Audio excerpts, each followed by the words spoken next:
Well, good morning, everyone, and welcome. We are very pleased to have so many representatives from our allies, industry, and the press here with us this morning. I would also like to welcome those of you who are joining us via live stream. We will be making a series of important announcements here this morning, and for those of you participating in this segment, I will ask you to be ready to come to the stage when I call your country or your company. Our first segment this morning will last around half an hour, and we'll then take a short break and move up to the plenary room for more announcements. For now, I would like to invite the NATO Secretary General, Mark Rutte, to the stage.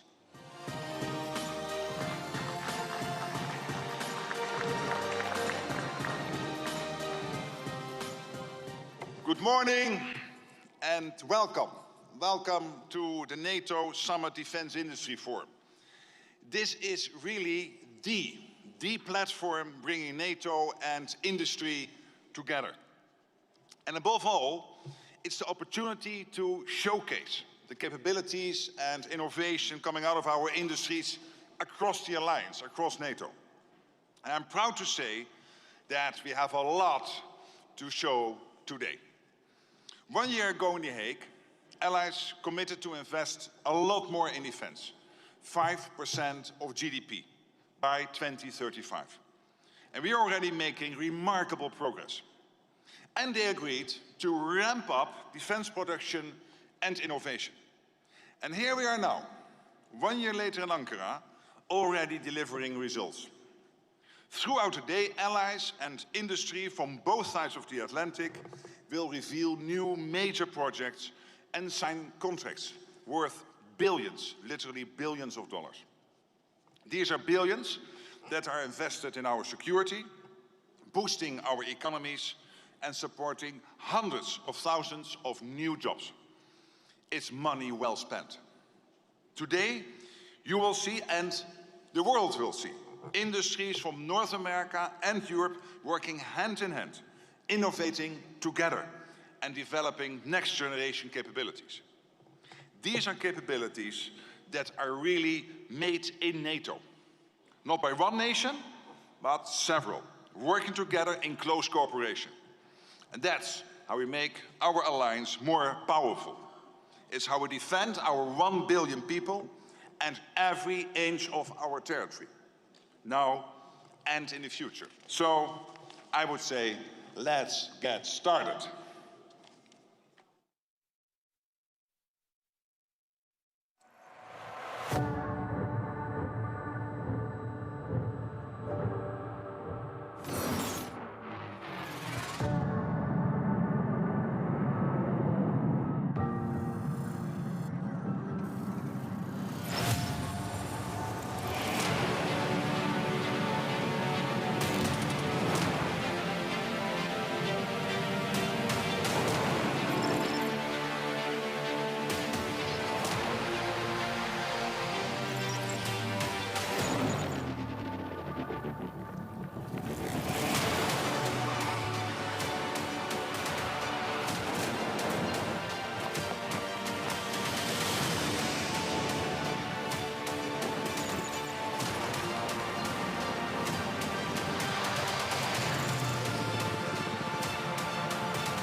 The first announcement this morning is about the platforms that deliver air-to-air refueling and rapidly move equipment across the alliance.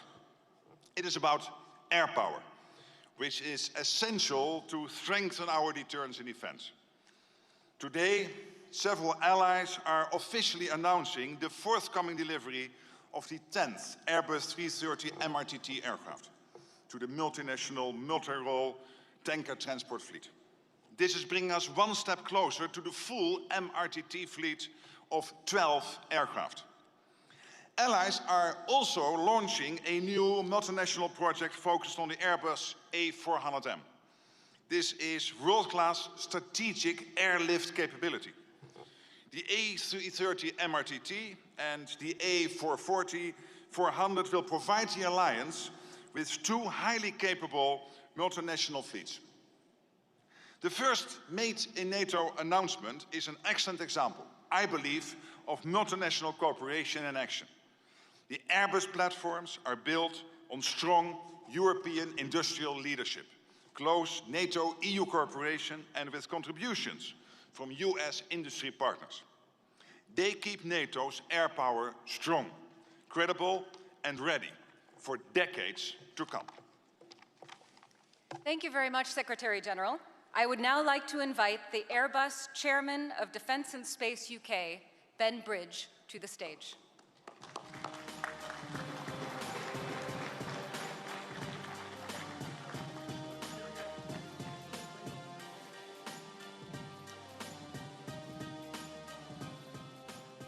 And now I would like to invite the participating Allied representatives of the Airbus MRTT initiative to the stage. Belgium, Czechia, Denmark, Finland, Germany, Luxembourg, the Netherlands, Norway, and Sweden.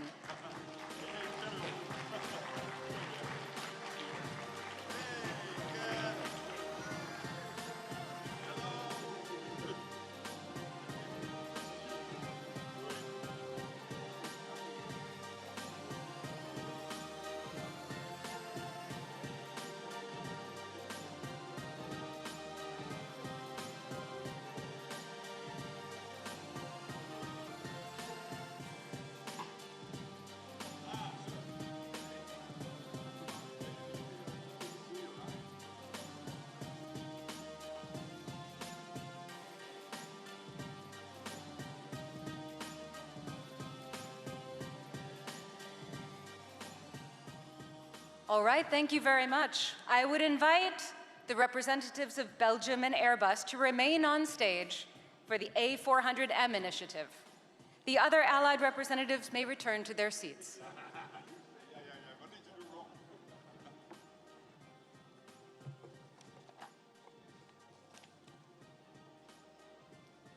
And now I would like to invite the additional participating Allied representatives of the A400M initiative to the stage. Croatia, France, Poland, Spain, Türkiye, and the United Kingdom.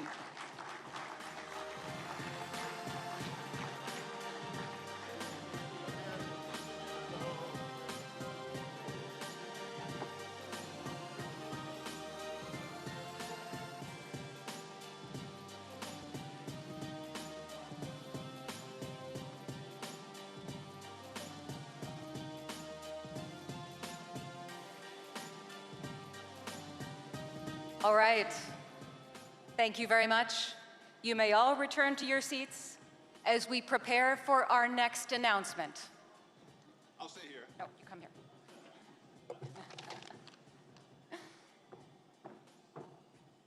And our next announcement is on Triton.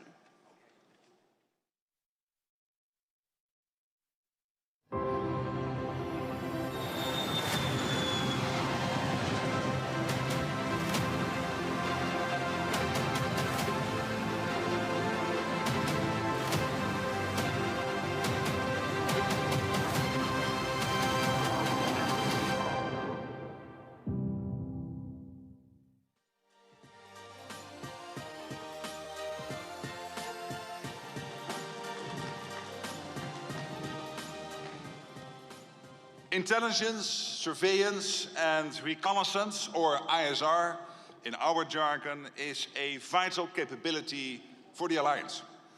It gives us the situational awareness we need to make the right decisions and stay ahead of threats.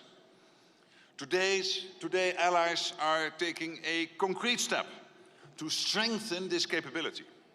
We are adding up to 5 Triton high-altitude, long-endurance unmanned aircraft to our NATO's ISR force. These additional aircraft will provide persistent surveillance over large maritime areas, day and night. They can fly for long periods at high altitude and cover large areas, including over open water, more efficiently than most other aircraft can. The Triton will help us detect threats early, protect our sea lines of communication, and support operations in demanding regions, such as the High North. So all in all, they are making NATO's ISR posture significantly stronger.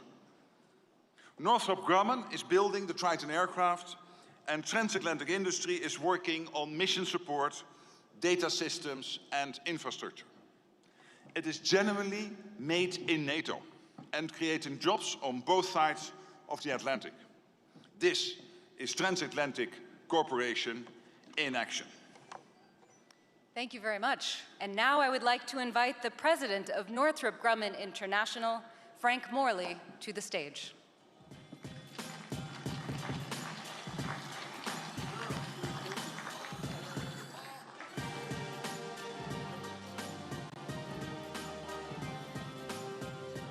And now I would like to invite the participating allied representatives of the Triton Initiative to the stage.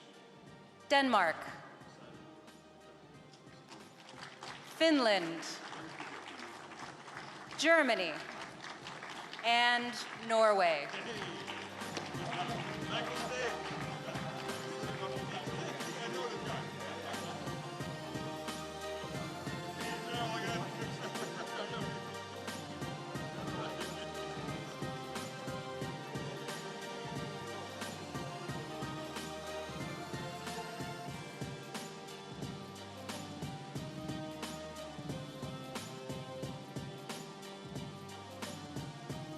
Okay, thank you very much. You may return to your seats as we prepare for the third and final announcement of this segment this morning on the Initial Alliance Future Surveillance and Control Initiative. And we will be showing one more video. Here we go.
Saab's global eye system takes airborne warning and control to a new level.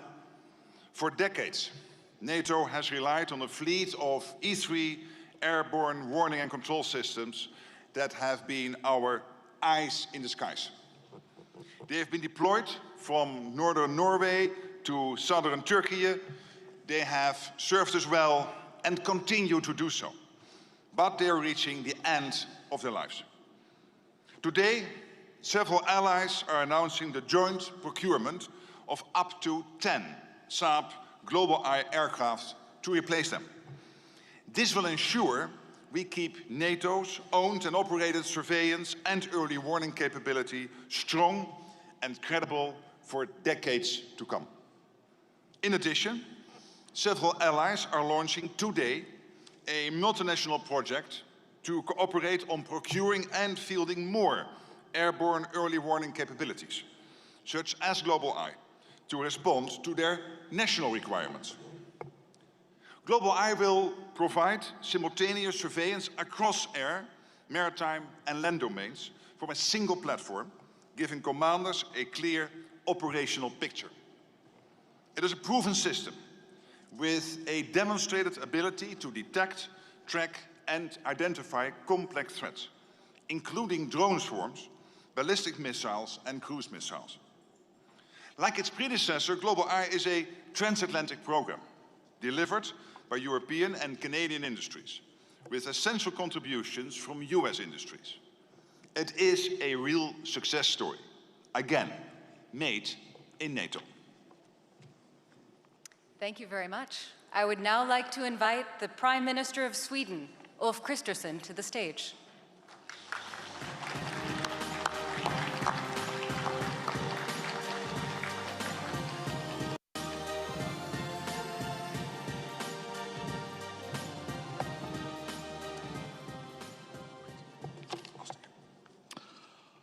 Thank you so much.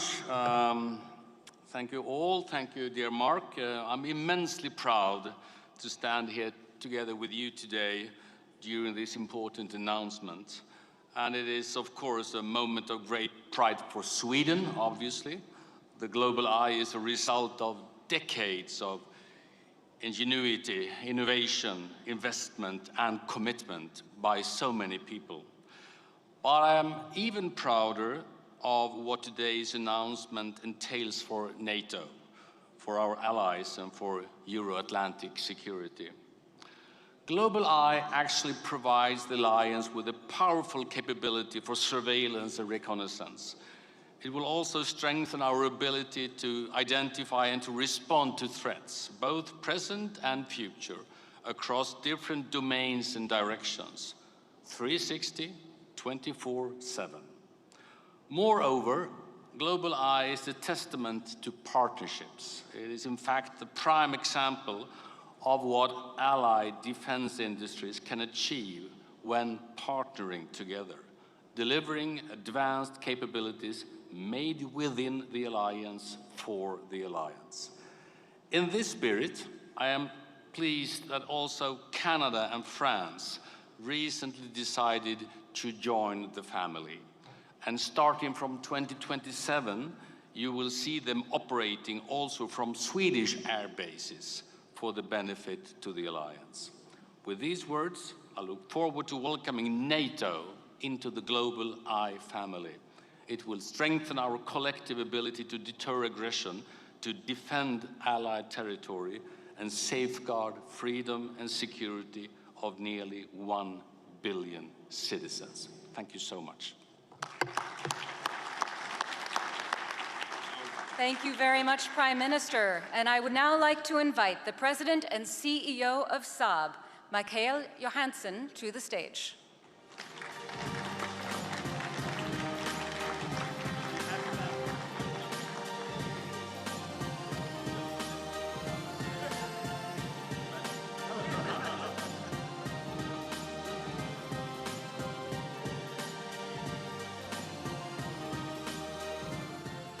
And now I would like to invite the additional participating allied representatives of the initial Alliance Future Surveillance and Control Initiative to the stage. Belgium, Canada, Denmark, Germany, Latvia, Lithuania, Luxembourg, the Netherlands, Norway, and Romania.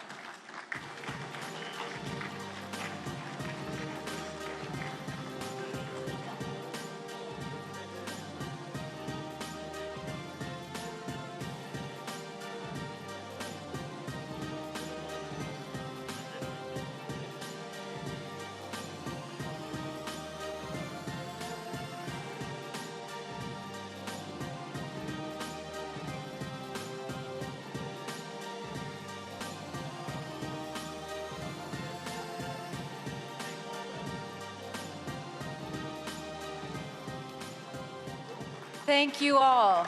Now, I would invite the Secretary General, the Prime Minister of Sweden, and the representatives of Denmark and Germany to remain on the stage for the Crewed Airborne Early Warning Initiative.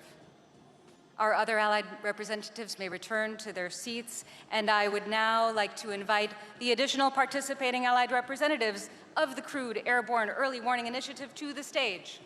Finland, France, Poland, Spain, and Türkiye.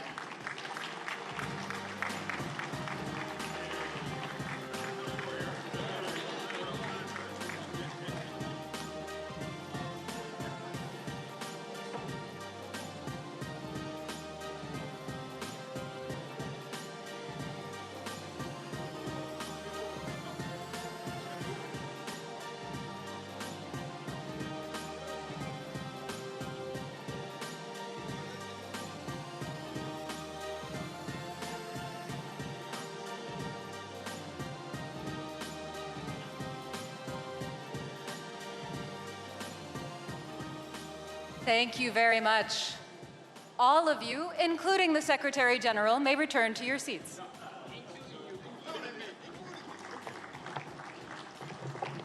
Thank you so much.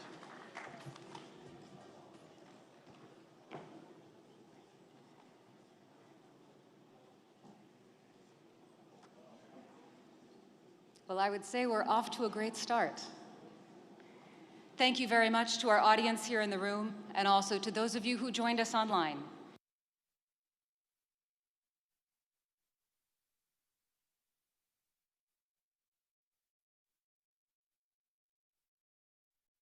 Just a few minutes. To the plenary room on the first floor.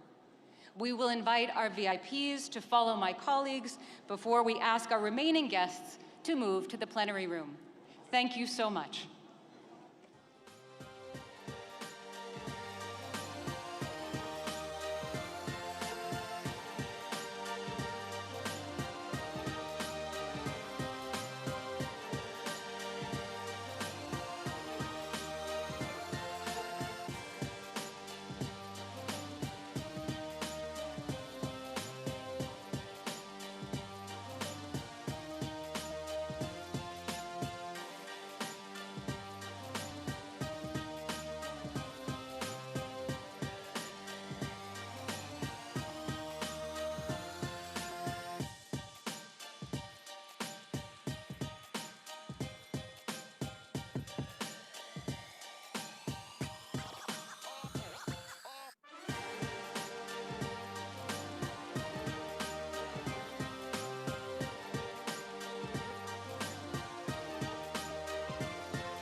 Welcome back everyone. We have just seen some impressive new NATO capabilities, which will help our alliance tackle some of the biggest challenges. Now, let me also highlight some of the other important initiatives our allies and industry are undertaking to ensure we have the capabilities we need for our security. Up front, I want to make clear that our ability to deliver on many of the initiatives we are announcing today begins with how NATO engages with our industry. We want it to be simpler and faster. We cannot defend ourselves without you. That is why today we are launching the NATO Front Door for Industry. This is a new platform to make sure industry is aware of opportunities and to streamline their engagement with the alliance. The door is now open. This front door is your single point to access everything, from procurement opportunities to innovation events. I encourage you all to visit, engage with us through this platform, test it, and also provide feedback. We are going to continually refine the platform in the coming month and aim to have it fully operational in 2027. I want you all to know that this is a new phase of NATO's relationship with industries. Now, I'm also very excited to announce a new initiative, the NATO Engine. This is about transatlantic cooperation through industrial production. No single nation has the industrial capacity required to meet a large and growing demand, especially for some of the capabilities we need most, such as air defense and strike capabilities. To rebuild our arsenals and outproduce our competitors, we need to produce capabilities at scale and supercharge innovation. The NATO Engine will support our most promising companies to scale cross-border production and collaboration on both sides of the Atlantic without huge investment. It will establish a network of factories and advanced manufacturing facilities with available capacity accessible to our defense industries and innovation ecosystems, matching spare capacity with those that want to produce fast, and we hope resulting in dramatically increased production. This will be the engine to spur on our production even further. Let's now move on to the next announcements. The very nature of the NATO alliance is cooperation across the Atlantic. So I am particularly pleased to announce major initiatives that our allies are undertaking together, not least on essential air defense and strike capabilities. We know these are crucial capabilities on the battlefield and vital to our shared security. And we know we need a lot more of them for our own defense as well as to support Ukraine. So first, several NATO allies are joining new multinational procurement coalitions. This really helps us get more of what we need across a range of capabilities, including naval and joint strike missiles and small diameter bombs. By aggregating demand and cohering procurement approaches, industrial capacity efforts and investments, allies can truly begin to close specific capability gaps. We are pleased to see a range of allies working notably with Kongsberg, Raytheon, Boeing and RWM Italia on some of these initiatives. Second, I welcome that the United States and several of its leading defense companies, including Anduril, Boeing, General Dynamics, Land Systems, Lockheed Martin and Raytheon, have agreed new industrial cooperation initiatives with major European players in the defense sector, like Diehl, PGZ and Rheinmetall. This will allow us to produce or sustain key American capabilities, such as Abrams tanks, AMRAAMs, ATACMS, the Barracuda 500M, small diameter bombs and Stingers here in Europe. I think this is big news and demonstration of NATO's signature transatlantic unity in delivering key capabilities for our joint security. We can do more when we do it together, and we must do more of it. Thank you so much, Secretary General.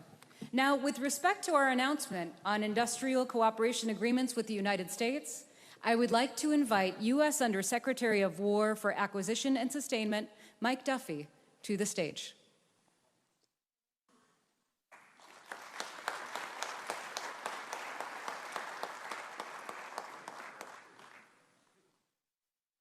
And I would like to invite the additional participating allied representatives of the industrial cooperation agreements to the stage. Belgium, Canada, Finland, Germany, the Netherlands, Poland, Norway, and Sweden. And on the industry side, I would also like to invite representatives from Anduril, Diehl, General Dynamics Land Systems, Lockheed Martin, PGZ, Raytheon, Rheinmetall, and the NATO Support and Procurement Agency.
All right, I will invite all allied representatives to remain on the stage along with Raytheon. Other industry representatives may return to their seats.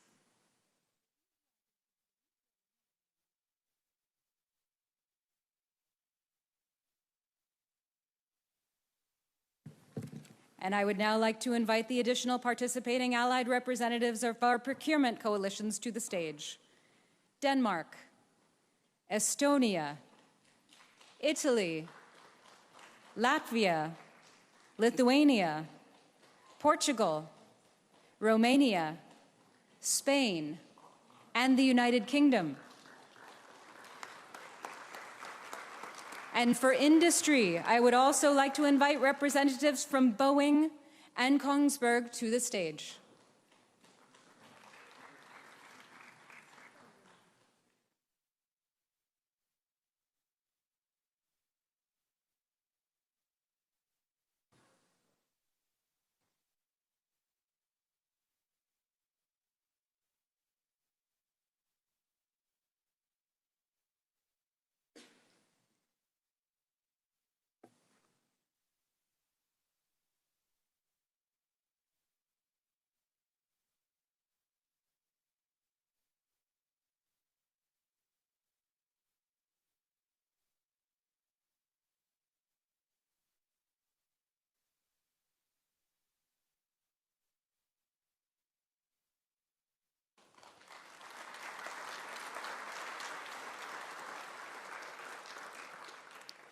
Thank you so much. Allied representatives and industry may return to their seats. Secretary General, I would like to turn back to you to announce our new initiative on defense critical raw materials.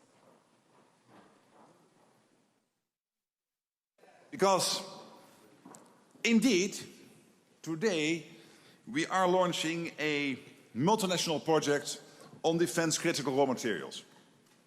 For our defense to remain ready and strong, we need our industrial base and our supply chains to be resilient and secure.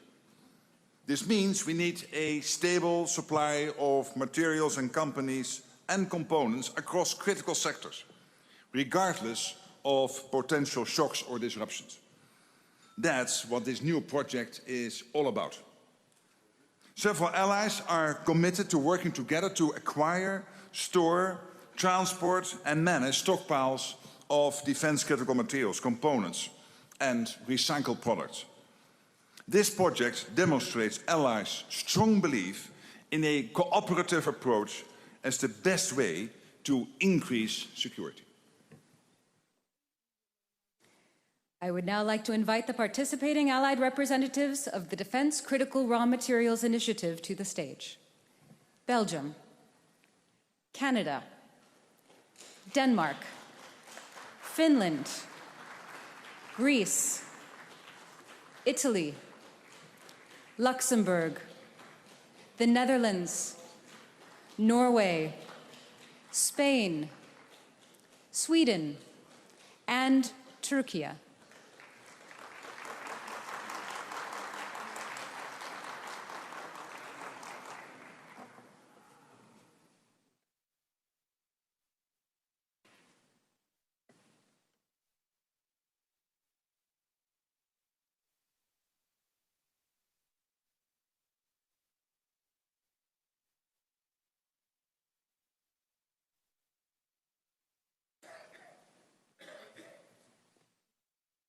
Thank you very much.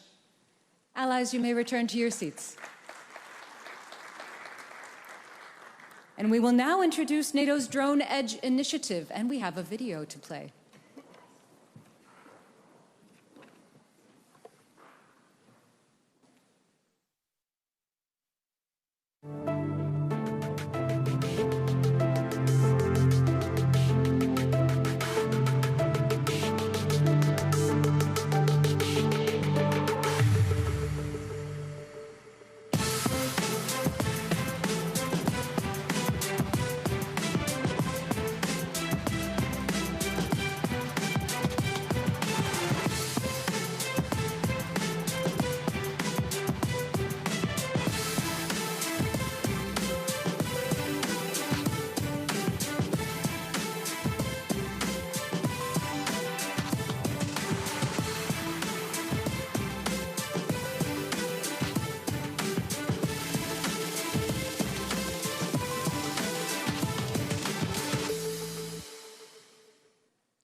Drones have fundamentally altered, as we all know, the character of modern warfare.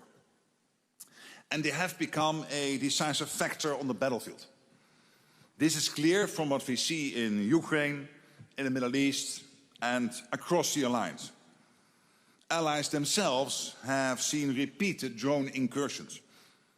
In response, NATO is rapidly expanding our ability to deploy and operate drones at scale. And at the same time, we are building robust counter-drone defenses to detect, identify, and neutralize drones. That's how we protect our 1 billion people against the full range of drone threats. And today, we are launching the NATO Drone Edge Initiative. Through this initiative, allies are investing over $40 billion in counter-drone capabilities over the next 5 years. And because the capabilities require that we have the right people to operate them, allies are also committing to train 5 times as many drone operators in their armed forces by the end of 2027. NATO will support allies in various ways to deliver on their commitments. We'll begin by launching a counter-drone marketplace. The aim here is to help procure counter-drone capabilities at scale and speed. NSPA is also here to make sure that the contracts are there, worth hundreds of millions of euros to procure surveillance drones for allies. And NATO is increasing its drone training capabilities, including through a project called NATO Flight Training Europe. Today, Finland, France and Sweden joined this project, bringing the total number of allies to 20, with 16 flight training centers across 8 allies. Together, we are building a drone-ready alliance. We are leveraging the latest innovative technologies, investing in our transatlantic defense industries, and learning real-world lessons from the battlefield in Ukraine. There's more to come this morning, so please stay tuned. Indeed, there is more to come. But first, applause for me and for all these announcements. Thank you so much. There is indeed more to come. Thank you, Secretary General. And thank you all for your attention. The announcements will continue, and we will have NATO's Deputy Secretary General, Radmila Shekarinska, join us in just a moment to outline even more new initiatives that NATO, allies, and industry are undertaking in the areas of space and surveillance, strike capabilities, and integrated air and missile defense. So I'd like to invite Mark Sanders, NATO's Deputy Spokesperson, to introduce the next segment.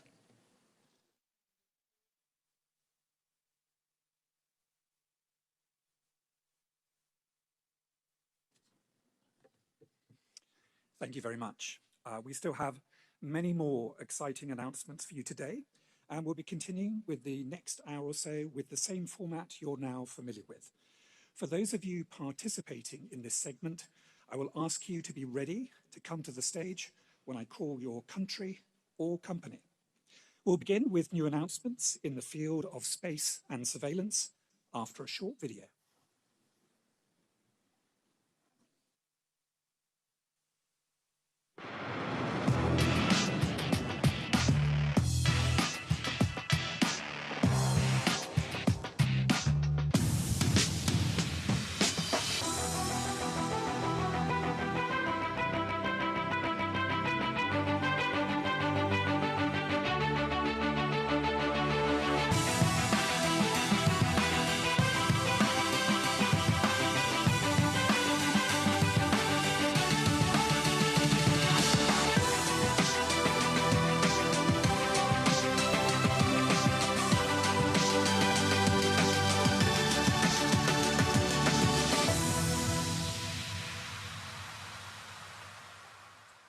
And now, to discuss NATO's efforts in this area, I would like to welcome to the stage the NATO Deputy Secretary General, Radmila Shekarinska. Deputy Secretary General, the floor is yours.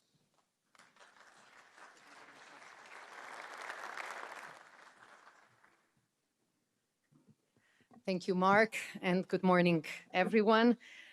Before I start the big announcements, and this is the part you're all waiting for, let me share how honored and pleased I am to be here with you today. And also to see that our big defense industry forum takes form. We wanted to make this the biggest defense industry forum ever, and I'm pleased to say we succeeded. It's really quite a show. Our governments and our companies and the people working in them are contributing to making NATO's defenses stronger, to make our militaries more capable, and ultimately, our people safer. So this is why we are here today. So without further ado, let me jump right into it. And I will start with, of course, space and surveillance, for which we have already seen the video. Let me start by saying that space is no longer the distant frontier it once was. It is part of our critical infrastructure on which depends, but also it is essential for our security. Our militaries could not function properly today without space-based capabilities. Space technology has become more affordable, and launch costs have significantly decreased. As a result, more countries are investing in their own satellite constellations. Let me mention 4 projects that will enhance our collective space capabilities. And the first one has to do with one of the biggest challenges in the space domain, and that is connectivity. Individual satellite constellations are highly vulnerable to targeted cyber attacks, to jamming or physical destruction, while also being too slow to relay large amounts of data on their own. So today, I'm really pleased to announce that 8 allies are launching a project to explore the development of a mega constellation called HALO, opening a new chapter in allied space operations. So this new model will be particularly helpful for high-speed communications, intelligence and missile tracking, overcoming the cost, the time, and coverage limitations of single-nation satellite fleets. The second one is our NATO flagship initiative for space-based intelligence, which is called Alliance Persistent Surveillance from Space, APSS. It was launched 2 years ago at the Washington Summit, and today Spain will become the 19th country to join the initiative. Spain will contribute by boosting coastal surveillance through imagery from its Atlantic constellation satellites. Third is the recent investment by our host nation, Türkiye. Following the success of its original IMECE Earth observation satellite, Türkiye is announcing an ambitious plan for the development of 2 additional high-resolution satellites. They will be built here in Türkiye by the TÜBİTAK Space Institute with a contract worth over $300 million. Türkiye has also signed contracts with Aselsan for the development of low-orbit satellites and military communication systems, as well as the procurement and development of early warning radar systems within the scope of the Steel Dome National Integrated Air Defense Architecture. These contracts are worth in total over $350 million. And they will enhance Türkiye's ability to remain connected on the battlefield and their detection and early warning capabilities. These initiatives will contribute to the already robust space and surveillance capabilities in the region. And the fourth one has to do with the fact that space activity demands resilient launch infrastructure. Several NATO allies and Indo-Pacific partners are working on the Starlift initiative to create a network of launch companies and spaceports that could be used, for instance, to launch a replacement satellite in case of an emergency. In addition, today, the German company ISOR Aerospace will sign a $140 million contract with the Canadian Maritime Launch Services to secure the lease of a launch pad at the Space Launch Site in Nova Scotia. These partnerships will improve orbital launch readiness. And all the projects that I have mentioned, from Canada to Türkiye, are excellent examples of transatlantic cooperation in action, something that we are seeing throughout today. So I return the floor now back to Mark. Thank you, Deputy Secretary General. I would now like to invite to the stage the participating allied representatives of the HALO High Visibility Project. Denmark, Canada, Finland, Germany, Norway, the Netherlands, Sweden, and Türkiye.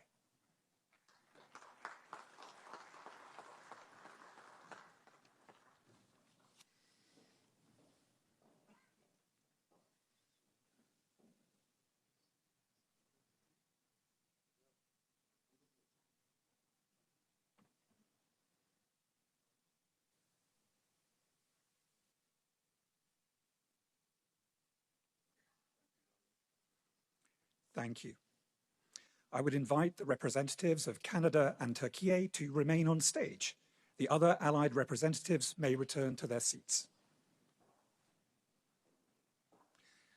I would now like to invite industry representatives from ISAR Aerospace and Maritime Launch Services, Aselsan and TÜBİTAK.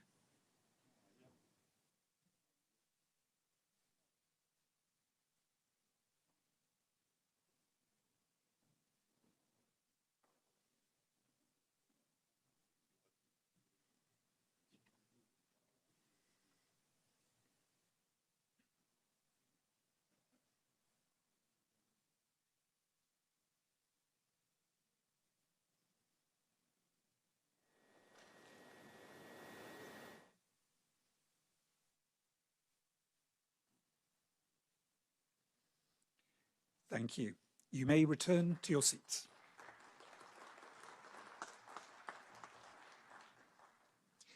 We will now move on to new announcements reinforcing alliance strike capabilities.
Having sufficient strike capabilities, as Mark mentioned, is essential for NATO to maintain our deterrence and defense posture. Allies are working on a number of multinational initiatives to develop cost-effective and innovative solutions to meet existing, but also future operational requirements. And we have to do that faster. So one such initiative is the ground-based precision strike project, where 6 allies have come together to develop and deliver low-cost cruise and ballistic missiles at scale. Another initiative includes the development of a prototype for a generic NATO 155mm munition, which is complemented by new NSPA contract to procure even more of this important caliber. Our host nation, Türkiye, has also committed to procuring a significant number of Atmaca land-based long-range cruise missiles. Altogether, these initiatives are worth approximately $1.6 billion. The war against Ukraine has shown us how much modern conflict demands these type of strike capabilities and how quickly stocks get depleted in high-intensity warfare. So this speaks of the urgency of this buildup. These initiatives will help ensure that our production of these essential capabilities is ramped up in really significant manner, and that our militaries have what it takes to keep us safe. Thank you, Deputy Secretary General. I now invite the participating allied representatives of the ground-based precision strike capabilities high visibility project to the stage. Denmark, France, Italy, Norway, Türkiye, and the United Kingdom.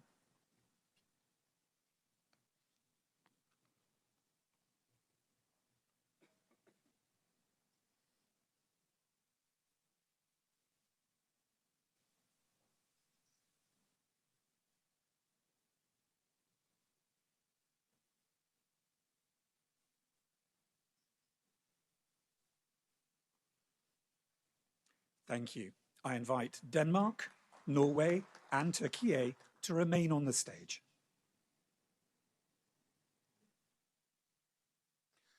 I now invite the additional participating allied representatives of the generic NATO indirect fire round high visibility project to the stage.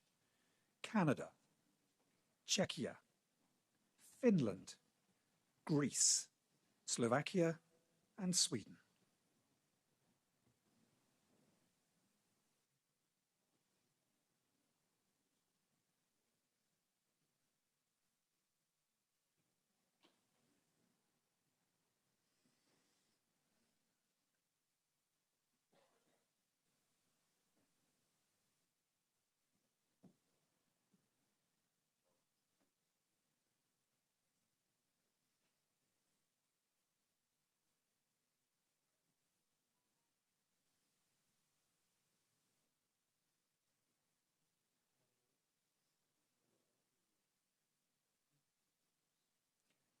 Thank you very much. I would invite Türkiye to remain on the stage.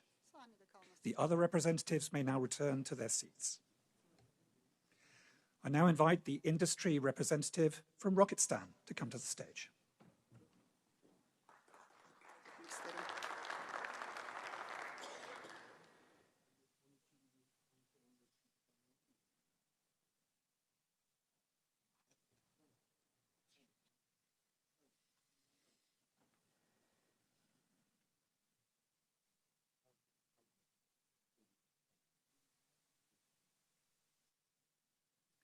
Thank you very much. You may now return to your seats.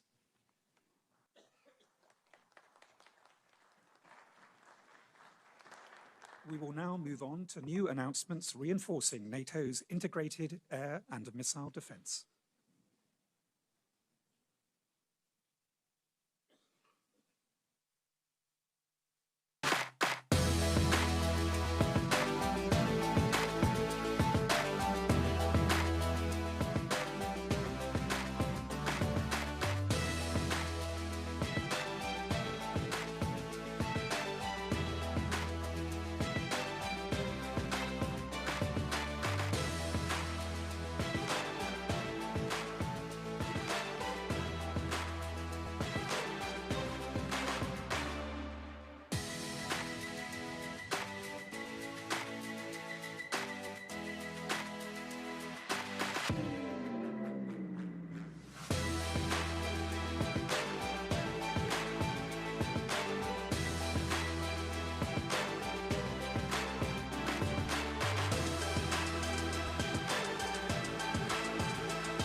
Finally, we turn to integrated air and missile defense.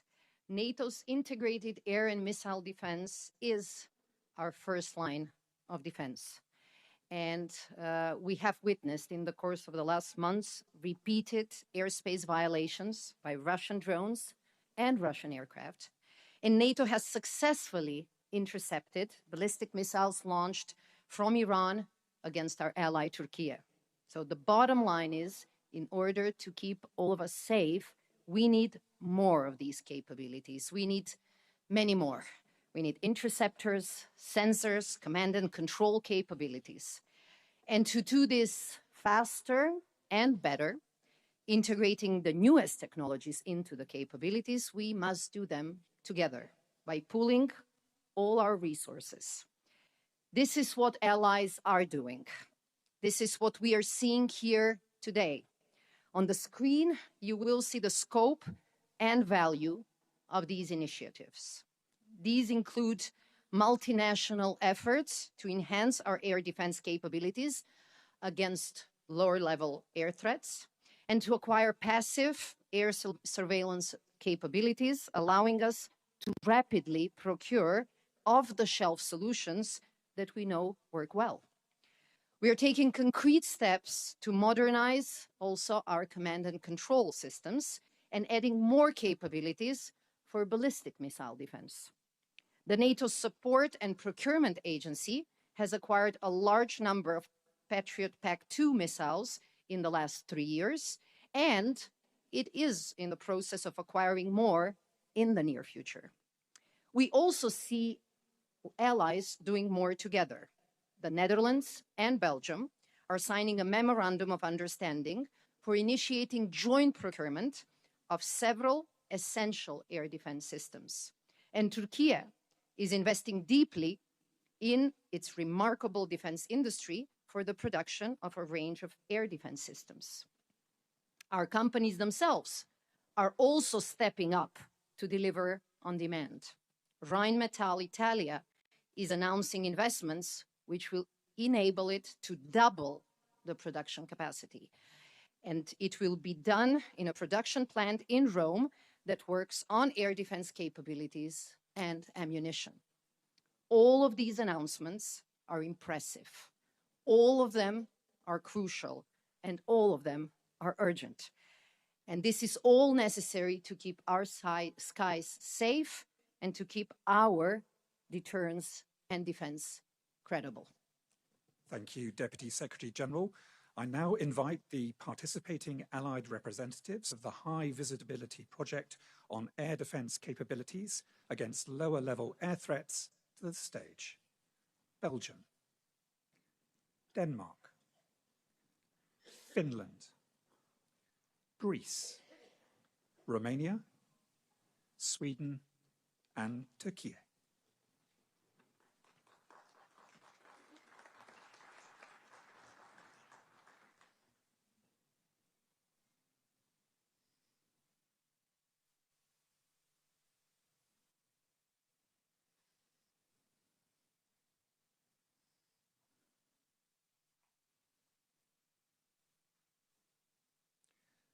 Please remain on the stage as I now invite the additional participating Allied representatives of the Passive Air Surveillance Capabilities High Visibility Project to the stage. Norway, please.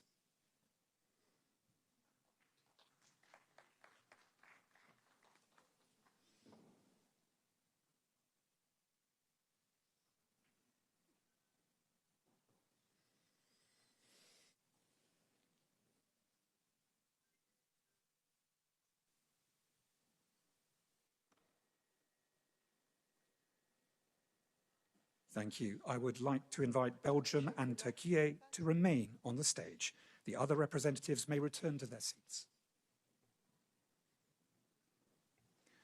For the new joint procurement initiative of the Netherlands and Belgium and the Turkish investments in IAMD, highlighted by the DSG, I would now like to invite Allied representatives from the Netherlands and Türkiye to join Belgium on the stage, as well as industry representatives from Aselsan and Roketsan.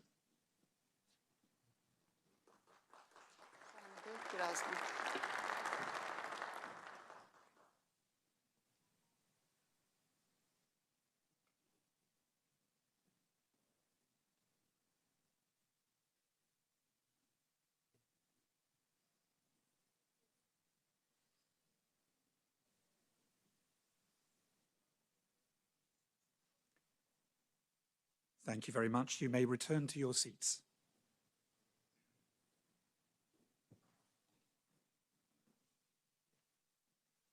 Deputy Secretary General. So today we demonstrated our commitment to really turn cash into capabilities. Allies are putting the extra defense spending at work. We have done this through an impressive range of announcements and contracts for delivering capabilities across a wide set of really critical areas. Now it is time to, in a way, seal the deals by putting pen to paper. For this, I would like to invite all contributing allies to come on stage and sign on the dotted line. And at the same time, we will acknowledge the indispensable role of our partners in industry and the NATO agencies for delivering real-world solutions in response to these commitments. And this will really be the first step for turning what we articulated over the course of today into reality. So please join me at the stage. I now invite all allies signing one of the initiatives highlighted today to come to the stage. You will find your flag at your seat, as well as the documents you have agreed to sign today. So to the stage, please.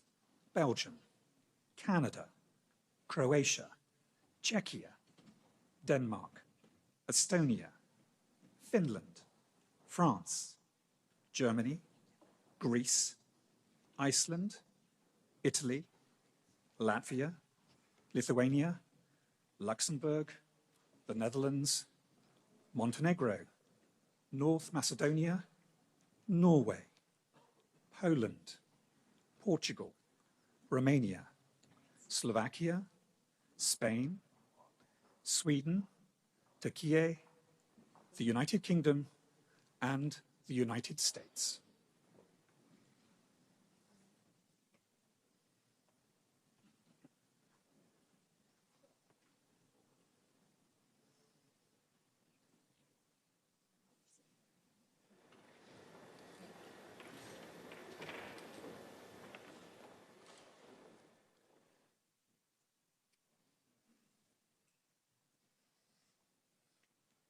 Thank you all.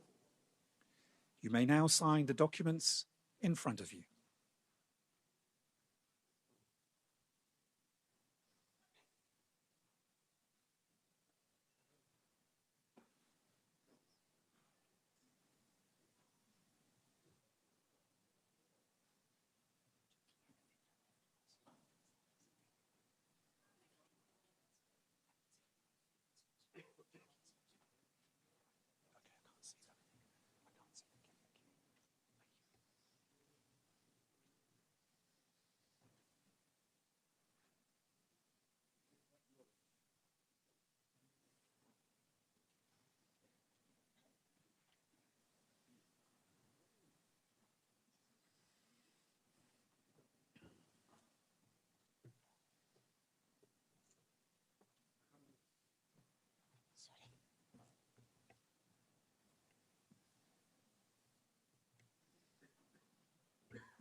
Thank you all.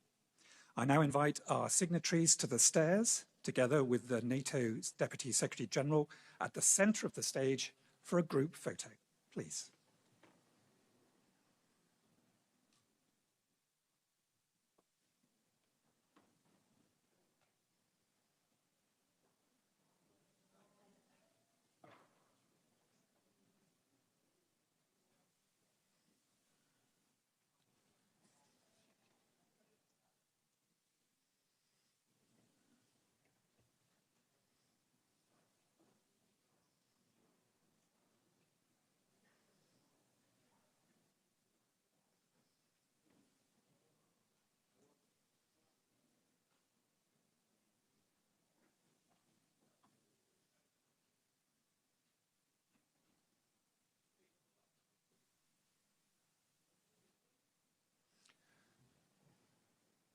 I also now invite all of the companies who are contributing to the initiatives highlighted today to the stairs to join this photograph. Accenture, Airbus, Anduril, Aselsan, Athea SAS, Boeing, Deal, General Dynamics Land Systems, Isar Aerospace, Kongsberg, Lockheed Martin, MLS, Northrop Grumman, Palantir Technologies, Patria, PGZ, Raytheon, Rheinmetall, Roketsan, Saab, Shield AI, STM, Tubitak, as well as the general managers of the NATO Support and Procurement Agency and the NATO Communications and Information Agency. To the stage, please.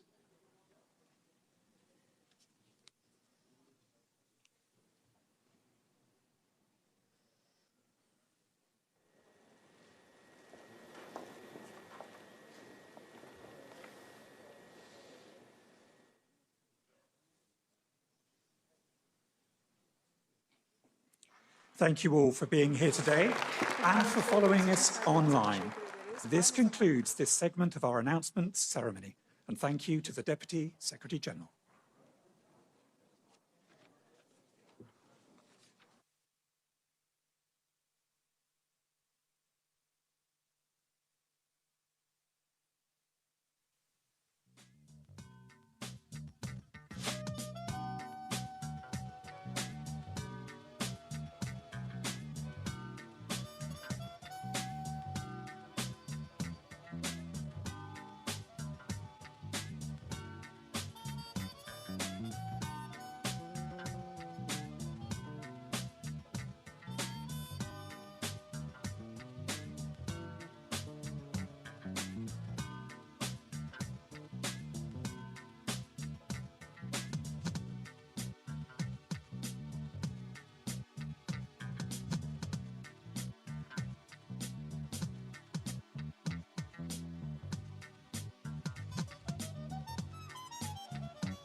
I'll be watching from backstage.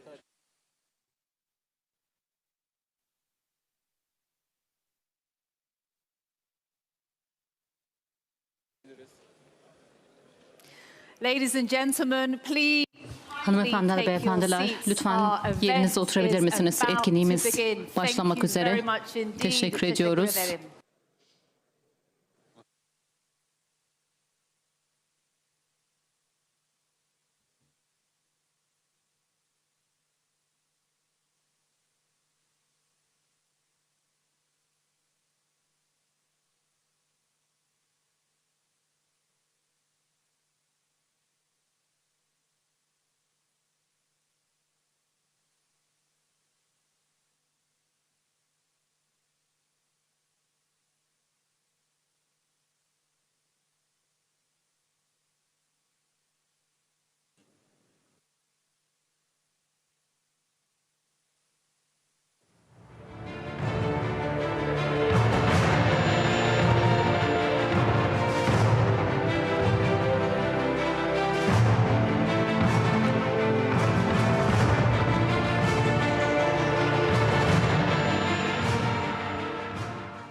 Excellencies, distinguished guests, ladies and gentlemen, good afternoon. Hoş geldiniz. Welcome back, everybody. Welcome back. Hoş geldiniz. Welcome back and welcome to Ankara and welcome back to the plenary stage of the NATO Summit Defence Industry Forum. We are also broadcasting live, so welcome to those of you who are joining us now online. I'm Maria Ramos. I'm a television news anchor for Türkiye's international news channel, TRT World, and I'm also a Master of Ceremonies today. It's such a pleasure to be with you here today for the NATO Summit Defence Industry Forum. This morning, as so many of you heard, the NATO Secretary General and the Deputy Secretary General made a series of important announcements. And they demonstrated how the alliance is uniting, innovating, and also delivering on production capacity and also on the capabilities that matter the most. And you can read all about these announcements on the NATO website and also, of course, in the press. Ladies and gentlemen, we have an amazing and very rich afternoon ahead for you today. And we have gathered here heads of state, ministers, CEOs from a very wide range of industries.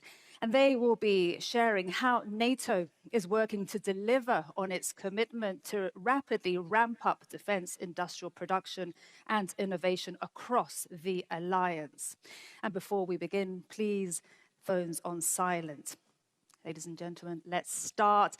Please join me in welcoming to the stage the Minister of National Defense of Türkiye, Yaşar Güler. Excellency, the stage is yours.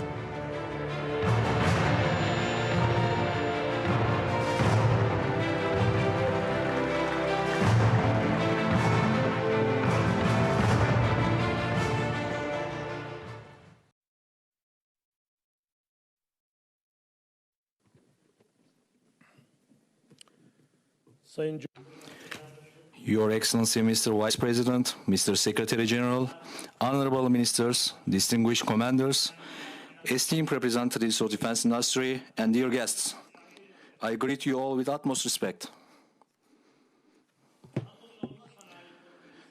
It It's a great pleasure to be with you on the occasion of NATO Defense Industry Forum today. Your Excellency, Mr. Vice President, esteemed guests, at this forum held as part of the NATO Summit, we are addressing one of the most critical areas that will shape the future deterrence and defense architecture of our alliance, our defense industrial capacity, our production power, and our innovative capabilities. The security environment we are facing today reminds us of a very clear fact. In order to protect their sovereignty, rights and interests, countries must have a strong state structure, effective diplomacy, deterrent military capacity, and a sustainable defense industry ecosystem. In this context, NATO's collective defense approach, solidarity, and the determination to act together are more important today than ever before. The production capacity, ammunition stocks, platform modernization, sustainable supply chains, and an effective defense industrial ecosystem to support that determination are equally vital. Indeed, the war in Ukraine has shown how decisive the pace of ammunition supply, unmanned systems, air and missile defense, electronic warfare, and rapid innovation are in modern warfare.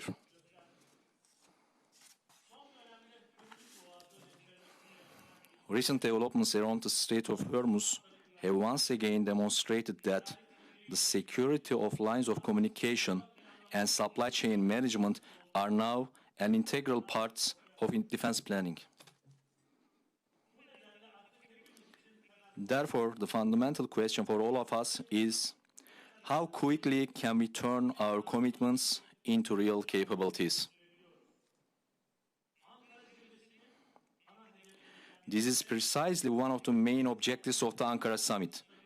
Allies demonstrating the increase in their defense investments, meeting new capability targets, expanding production capacity, and building a stronger, more innovative, and more resilient transatlantic defense industrial base.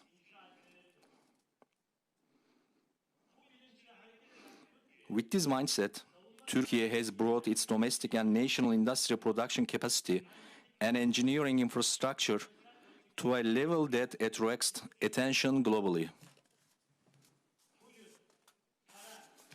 Today, we possess significant capabilities across a wide spectrum, from land, naval, and air platforms to unmanned systems, electronic warfare capabilities, and air defense solutions. Indeed, dozens of military vessels are being built simultaneously in our shipyards. Türkiye has a level of naval platform production capacity which meets her own requirements and also contributes to allies and partners.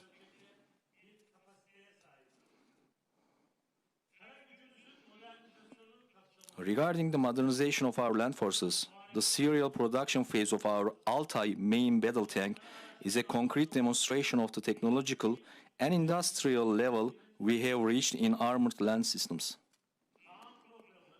In the air domain, the Kaan program shows that Türkiye has entered a new league in developing high-technology combat air platforms.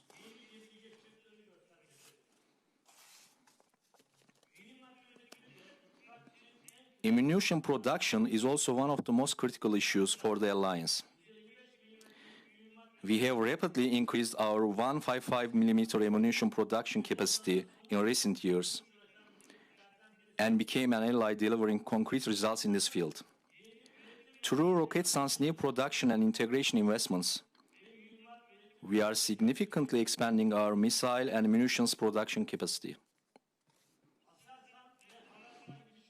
The investments of our companies such as Aselsan and Havelsan in radar, electronic warfare, communications, command and control, software, simulation, and artificial intelligence-enabled systems are advancing our defense industrial capacity both in scale and quality.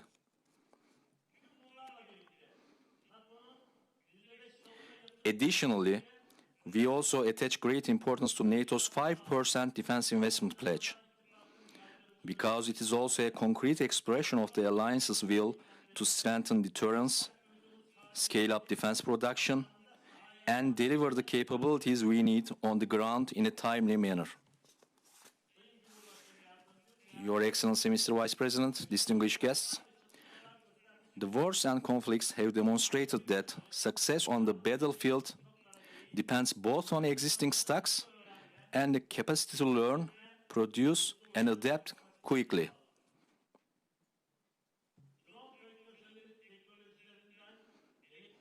From drone technologies to electronic warfare, from ammunition production to software updates, the shorter the distance between the troops, engineers, entrepreneurs, and decision makers is, the greater the effectiveness on the battlefield becomes. Therefore, our task is to build this culture of cooperation in peacetime. Once a crisis emerges, it may be too late to establish production lines, build supply chains, or develop common standards. The preparation must begin today. Our call is clear. Let us turn commitments into capabilities. Let us turn resources into production. Let us turn industrial strength into deterrence. And let us strengthen the security of our alliance, not merely with words, but with concrete capacity that has real effect on the ground. In this context, we hope that the meetings and assessments of this forum will result in real projects, joint ventures, production arrangements, and capability outputs. With these thoughts in mind, I once again greet you all with the utmost respect and thank all participants of this magnificent event. Thank you.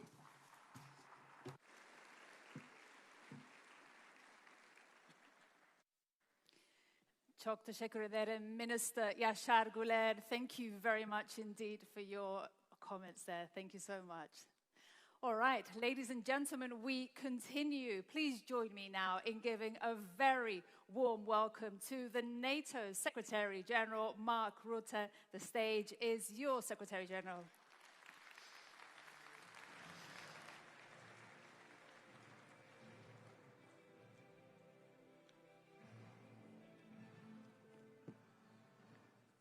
Thank you, Maria, Mr. Vice President, Excellencies, dear friends. Good afternoon, everyone, and a very warm welcome to the NATO Summit Defense Industry Forum.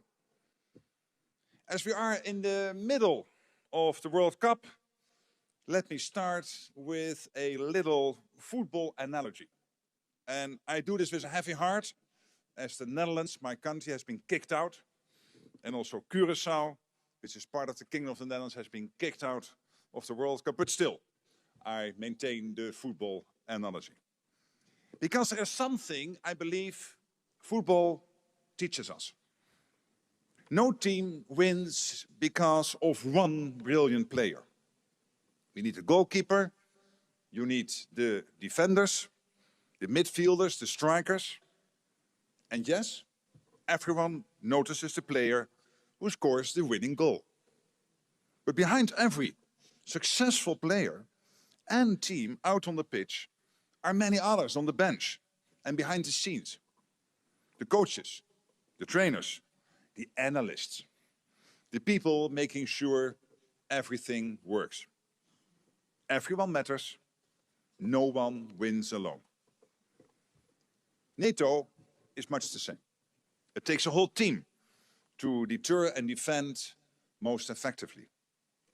Our political leaders set the direction. Our armed forces are on the pitch every single day.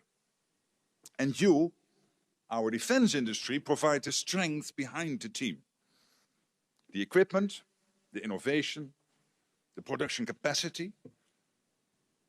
To have power, resilience and endurance, we all need to be fully engaged in the game, working together for our shared security.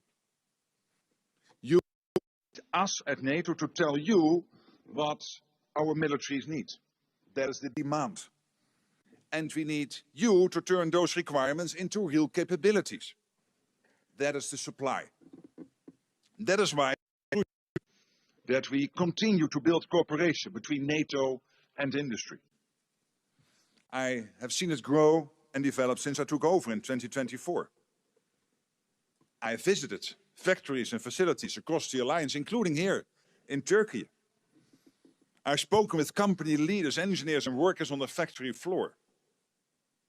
I've seen the innovation. I've seen the opportunity. And I see our partnership in action right here at this forum. This is what teamwork looks like. And this is a team that knows how to score. Last year at the NATO Summit in The Hague, allies made important commitments to invest 5% of GDP in defense, to accelerate production and to speed up innovation. 1 year later, we can already see the results. Last year alone, European allies and Canada spent nearly 20% more on defense than the year before. An extra $139 billion. Looking at 2025 and 2026 together, it is an increase, again, Canada and the Europeans, of $258 billion, more than $250 billion. And that's just the additional investment. So basically, one thing is clear. The money is there, and much more is coming. But this cash must be put to work. It needs to purchase capabilities, to actually deter and defend. Governments and the defense industry are laying the path by investing in expanding defense production. Over the last year alone, we have seen $37 billion invested in just boosting our defense industrial base itself. Again, think about this number, 37 billion to boost our defense industrial base. So larger factories, new production lines, more capacity. In fact, there is enough additional production space to cover more than 2,000 football pitches. And just this morning at the forum, substantial new contracts were signed and more big announcements were made. Altogether worth tens of billions of dollars and growing. That means more air defense systems and strike capabilities, more satellite communications, more ammunition, more drones and counter-drone systems, and increased resilience and preparedness. According to our projections, by next year, the alliance will have the capacity to produce around 4 million artillery shells annually. Almost twice as many as last year. That's scale. So yes, we have made real progress. We are moving in the right direction. The strategy is clear. But the match is far from over. And to win it, we need all team members to pull their weight. Do more, faster, together. We don't have the luxury of time. We need capabilities now to ensure we remain ready. The security situation demands it. Russia. Russia is pouring almost half of its national budget into its war machine. Can you imagine? Almost 50% of what Russia spends is put into the war machine. Its defense industry is working around the clock. And not only the defense industry, also the rest of the industrial base in Russia is supporting the war effort. China continues to modernize its armed forces and expand its nuclear capabilities without transparency. North Korea continues to expand its nuclear program and supply Russia. And while recent US action has significantly degraded Iran's nuclear and ballistic missile programs, we must remain vigilant. These countries are increasingly working together. And that should concern us all. Because I assure you, they do not have our best interests in mind. So that's what we are up against. That's the reality we face. To meet the challenge, we need a transatlantic defense industrial revolution. The hum of machinery must become a roar. Now, that sounds dramatic, but it can be done. Governments have their role to play. They must continue placing long-term orders and signing contracts. Today is an excellent example of that kind of contracts we need to put on the table. More of that, please. We need a bonfire of red tape in our procurement and in our cross-border regulation. Both government and industry must continue investing in production capacity. Governments must also create the conditions for industry to expand and cooperate. Factories need reliable energy, electricity and fuel. They need secure supply chains. And above all, they need skilled people. Engineers, technicians, innovators. At the same time, industry across all of the nations represented here must be ready to take more risk. The demand is there and you know it. We are being much more open about what we need. At the summit, we are releasing publicly for the first time a consolidated demand signal outlining our requirements. We will help ensure you know the demand and understand it. And you also know the market is growing. Allies will continue to invest in defense. This is not an anomaly, this is a trend. Lastly, no single nation and no single industry can power an industrial revolution alone. But the good news is that we don't have to, because we have NATO. We combine the assets, the technologies and the industries of 32 countries across Europe and North America. That's incredibly powerful. We have an unequaled pool of talent, creativity and expertise out there. And many are right here in this room today. And we are even stronger when we work together with our partners. With Ukraine, of course, which continues to innovate at incredible speed. It now boasts an unparalleled drone ecosystem. And we are creating opportunities for more industrial cooperation and co-production with Ukraine. We must seize this opportunity. We are also building industrial cooperation with the European Union and countries in the Indo-Pacific. I've seen the Japanese defense minister and others here in this room today. Welcome. Because when we combine our efforts, we produce more, we innovate faster, and we strengthen all our security. So today, we are on the cusp of the transatlantic defense industrial revolution. I'm asking you to take a leap and show our people that we are ready and capable to protect them anywhere at any time. And show Russia and all those watching today that the transatlantic defense industrial base is mobilizing with purpose. Not in anger, but for our collective security. So let me finish where I started. Winning teams prepare. They train, they invest, they build trust, and they keep improving. That's exactly what we must continue to do. The partnership between NATO and industry is the winning one. So now, let's deliver even more, even faster, and together. Thank you. Thank you so much. Thank you. Thank you.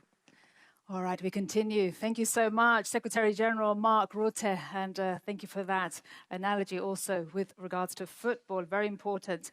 All right, for our next keynote, it's a pleasure, ladies and gentlemen, to welcome to the stage the Vice President of Türkiye, Cevdet Yilmaz. Excellency, the floor is yours. Welcome to you.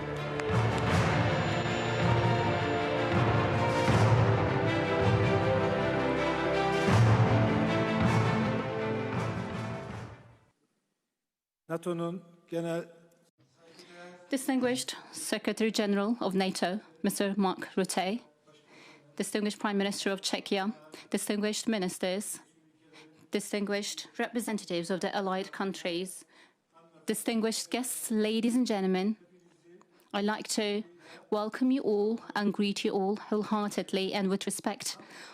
Welcome to Ankara. Welcome to NATO Summit Defense Industry Forum, ladies and gentlemen. As you know, 22 years ago, we hosted the NATO Summit in Istanbul back then. And today, we have been gathered together in the capital city of Ankara, which is considered to be the heart of the defense industry in Turkey. So we are absolutely delighted to have you in Ankara in this very important summit of our alliance.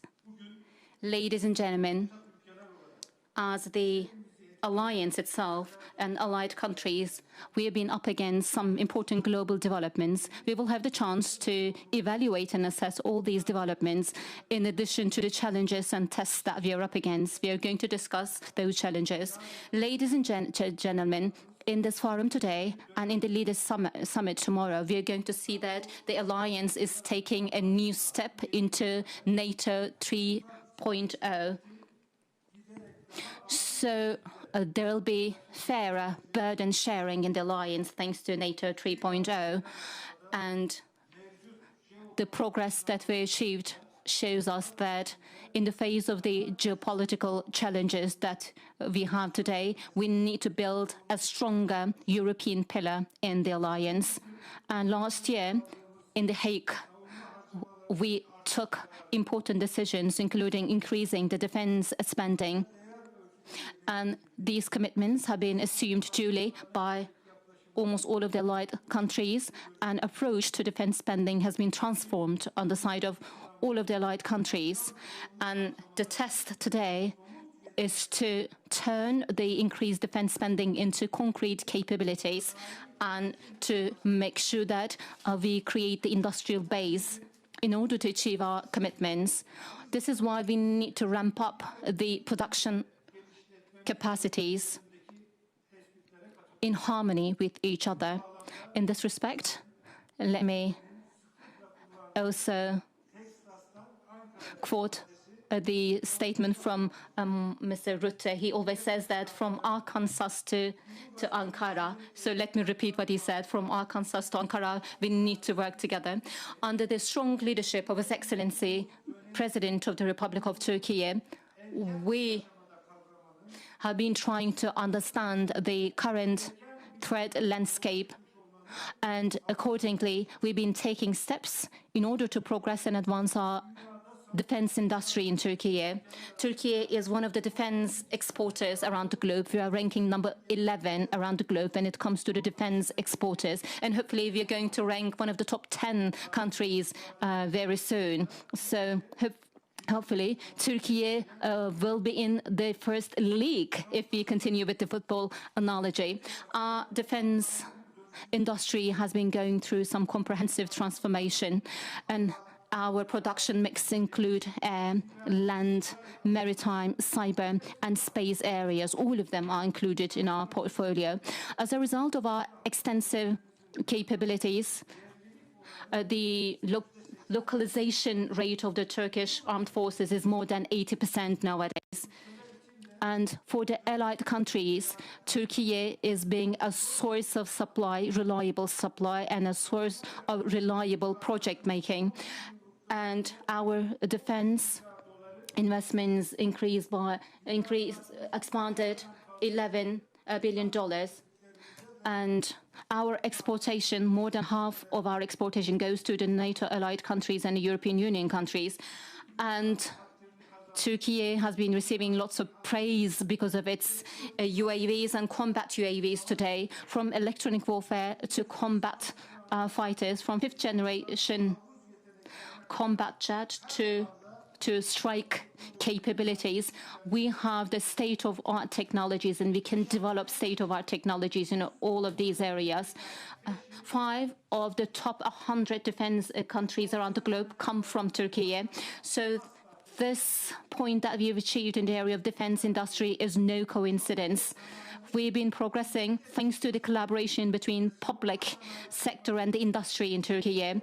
And the industrial companies have been involved and engaged in this whole process from the beginning in Türkiye. This is why we are successful today. Today, Mr. Secretary General has made lots of important announcements, and he also announced the widespread strategy of NATO towards the defense industry. This strategy is well adopted in Türkiye. Resilience of defense industry is not only something to be dealt with by the governments and companies today.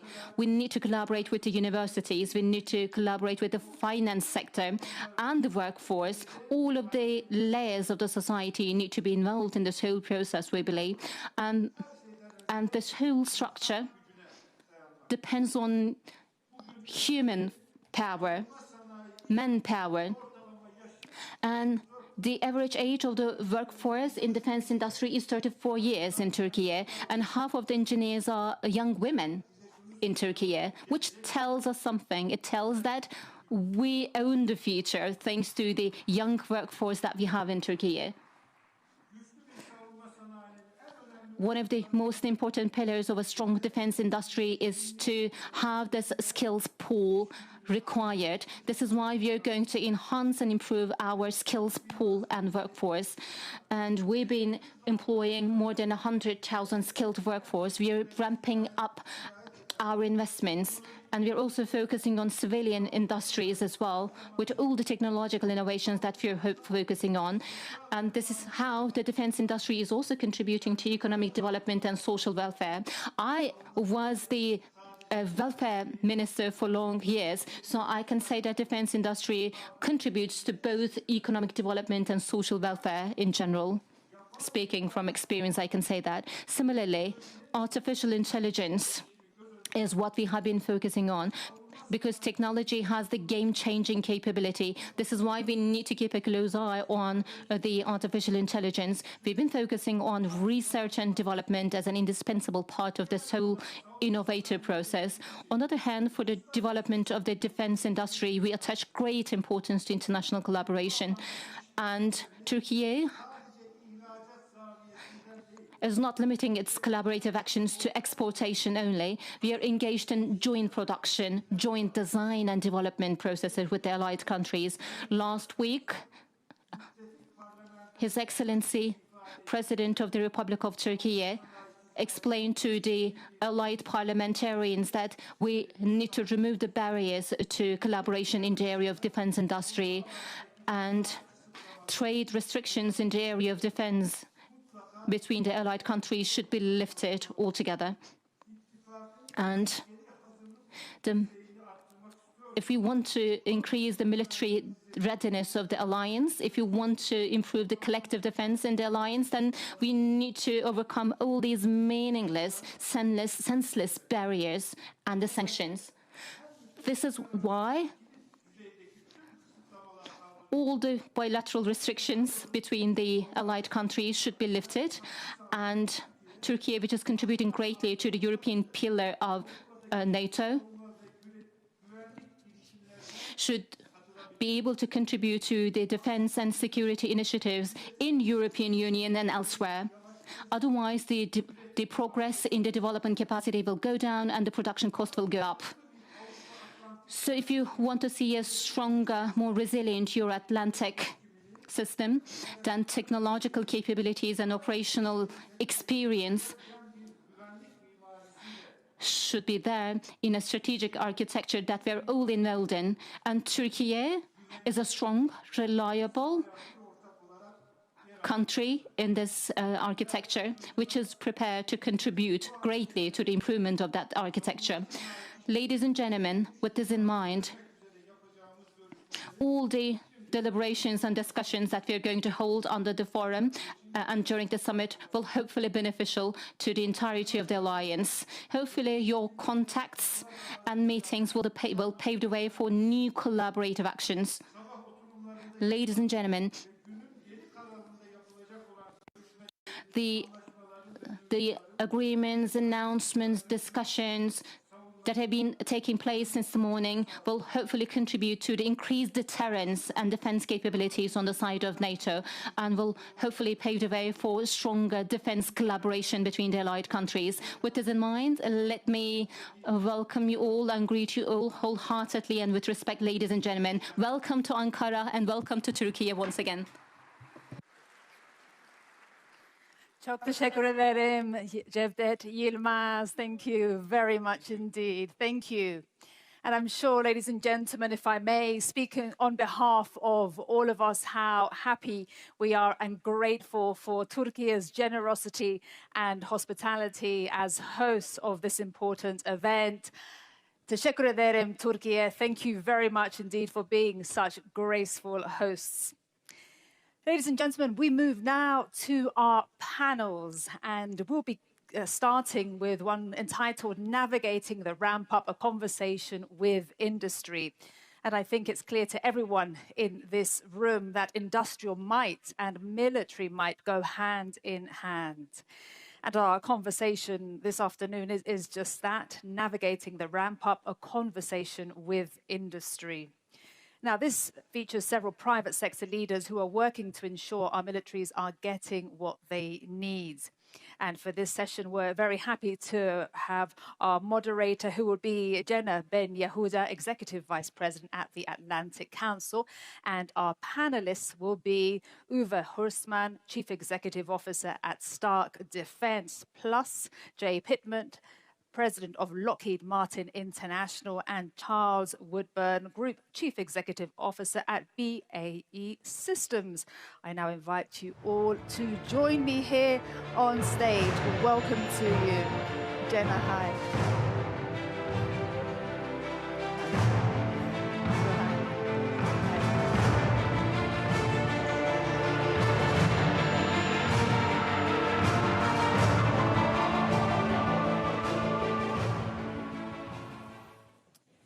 Well, good afternoon, everyone, and thank you for that kind introduction. We are gathered here in Ankara just 1 year after the alliance adopted a bold new defense commitment to increase defense spending in The Hague.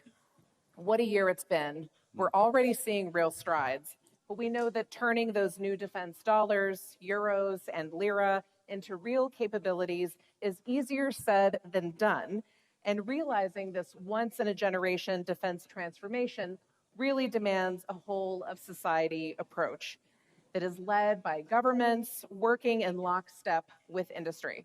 We know that's not easy to do, and it's a challenge that institutions across the alliance are grappling with, including at the Atlantic Council through our ongoing task force on reimagining European defense and innovation.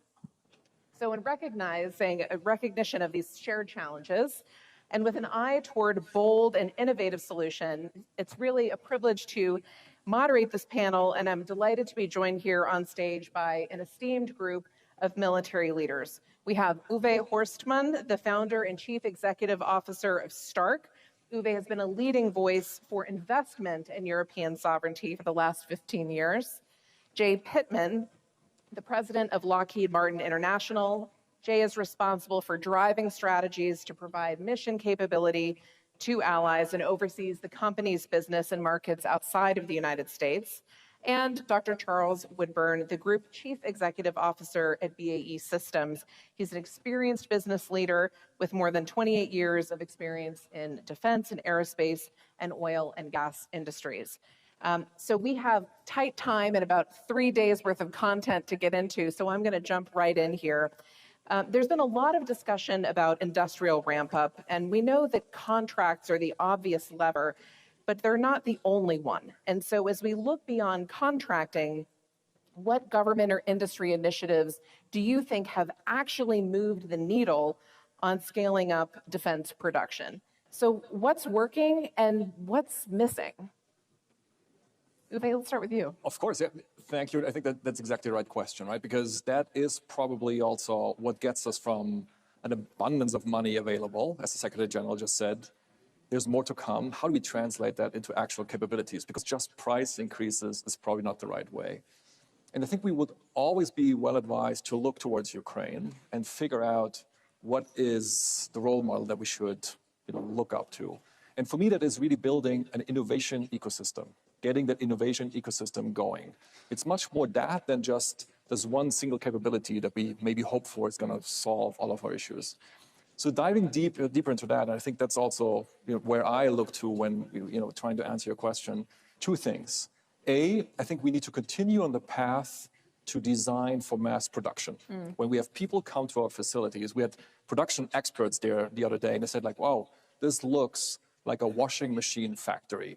And I'm not sure if they try to insult us, but actually we wear it as a badge of honor, because if you get your production for an unmanned mass-scale weapon system at the complexity of a washing machine, you're probably going in the right way.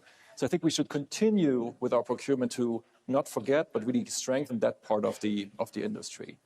There's other parts, if I pick out a second one, where I think I would describe myself as a paranoid optimist. So I think we're moving in that direction, but we probably could always go faster.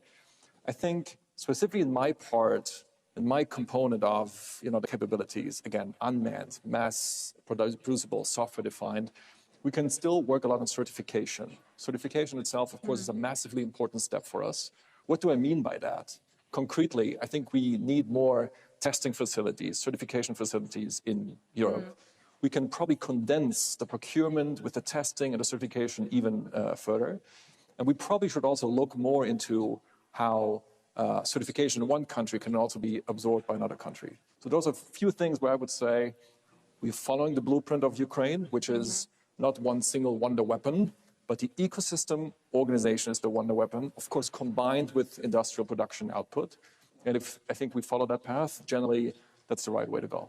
Charles, you mentioned that you're really feeling this change, and Uwe has pointed to some of those elements. What else are you seeing in your space that you feel like is really on the march? Well, I was going to say specifically, one of the things that we have seen in the last 12 months is a much more active partnership between the traditional defence industries, such as ourselves, or J's, and the sort of new entrants, the disruptors in the space. And I think that's benefited all of us. I mean, this whole idea that 80% can be good enough for a lot of what we do, and the fact that if we're going to fight a common fight and combine on common systems, open architectures, we're all being driven in the same direction.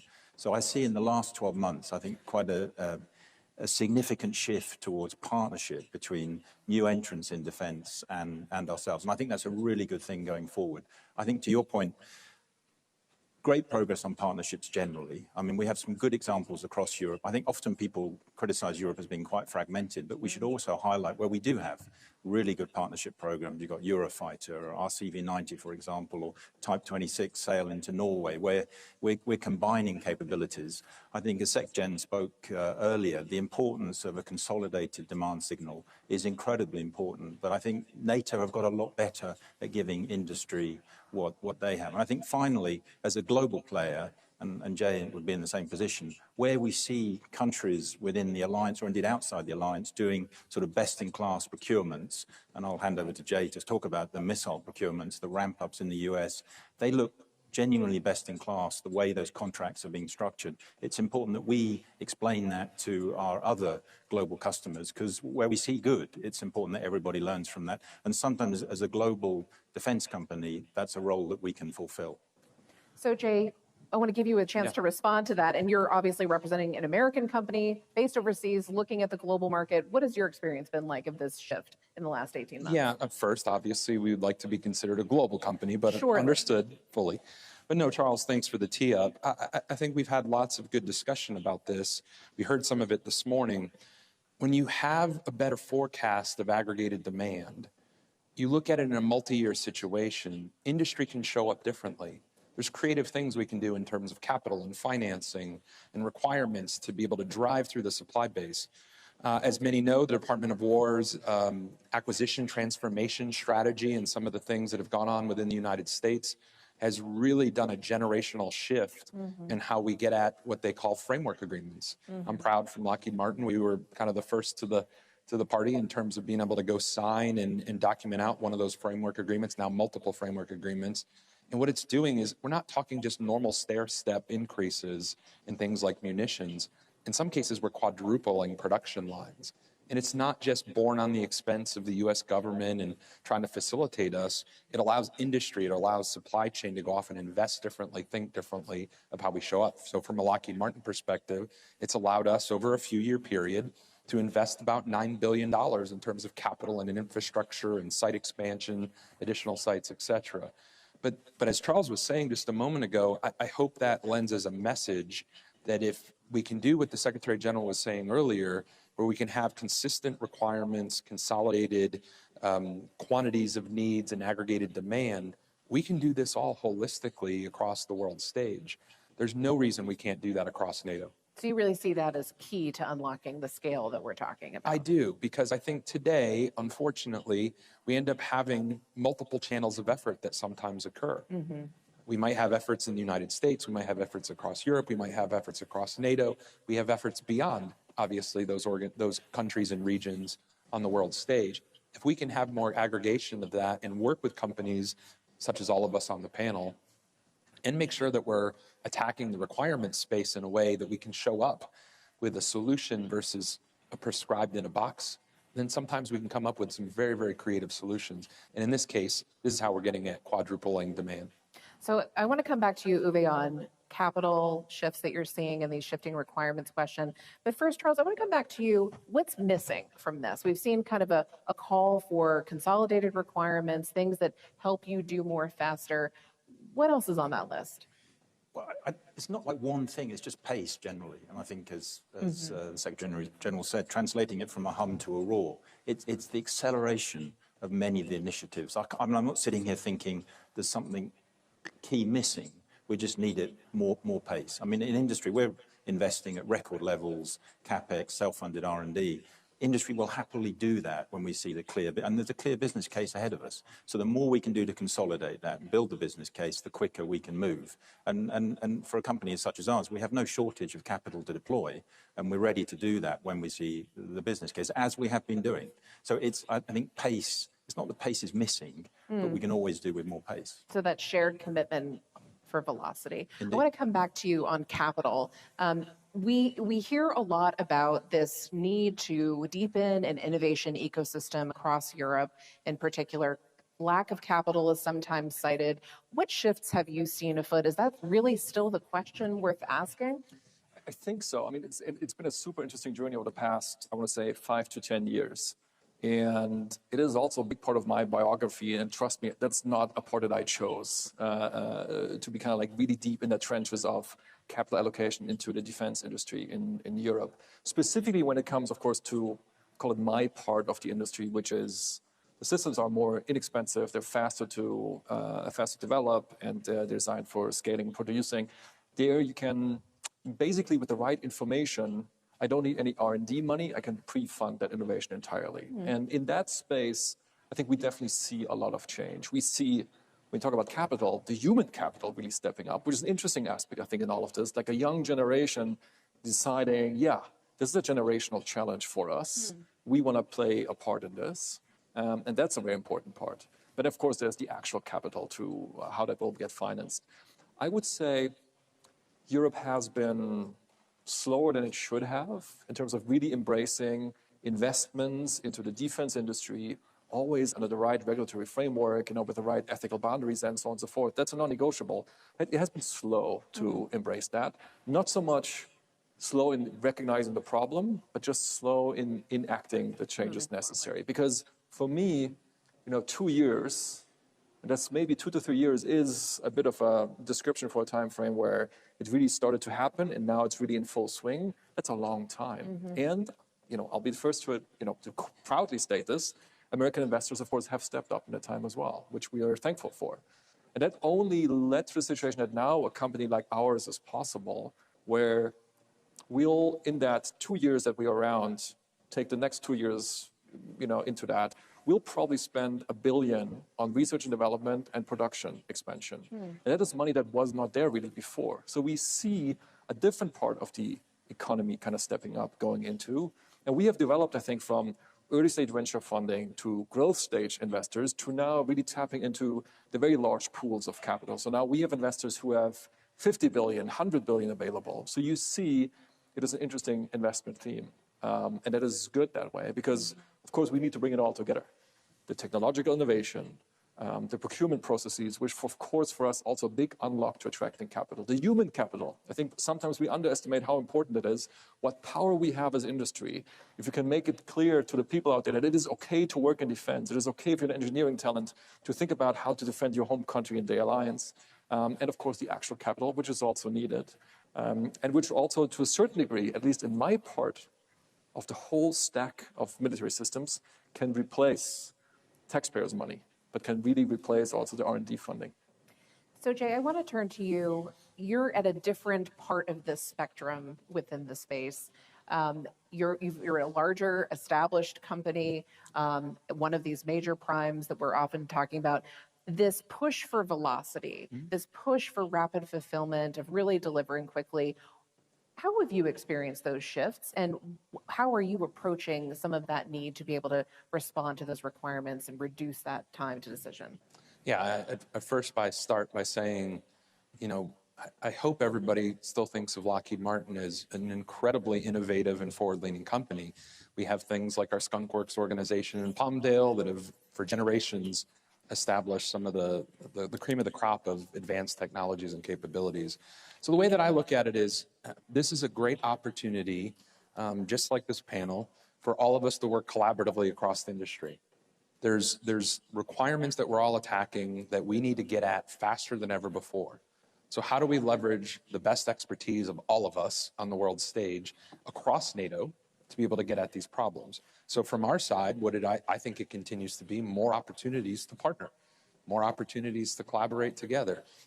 We invest heavily in venture, our own LM Ventures in terms of investing in emerging capabilities and has technology. That accelerated It those has. kinds of partnerships It has. recently? We've not only accelerated in the amount of companies we're dealing with, but also the funds that we're putting into those companies as well, for the pure reason of where can we do this 1 + 1 = 3 opportunity in terms of being able to accelerate with velocity some of the development. So we are not too proud to say that it doesn't have to be invented here from a Lockheed Martin standpoint. How do we get at it from, I think, that speed and velocity? So I think it shows up in all life cycle phases, though. I think we often think of like velocity in terms of development. To me, it's velocity in terms of everything. It's velocity in terms of development for all the reasons we just said. It's velocity in terms of production. How do we move up ramps faster? How do we think of new creative ways and everything under the sun to get at production differently, including how do we attack requirements? But then even the life cycle. Yeah. Part of the challenge for an organization, I'm sure Charles has the same challenge, when you have platforms deployed everywhere around the world in vast quantities, how do you make sure that we are, again, also moving with velocity in terms of the sustainment, regional sustainment?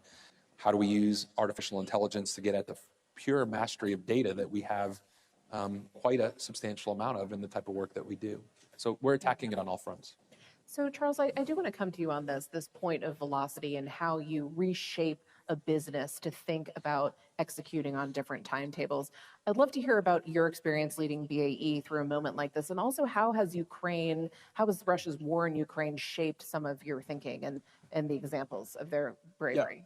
Yeah. It's been a pretty profound change. The drone, counter-drone that we see play out day in, day out in Ukraine is something that we've all learned some profound lessons from. Defense of existing platforms, defense of your land, integrated air and missile defense. The combination of swarming drones and high and ballistic missile threats is an incredibly difficult challenge to face.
Kom subiet naar daar, Marco. Kom subiet naar daar. Binnen. Hij gaat de tafel doen. Ja.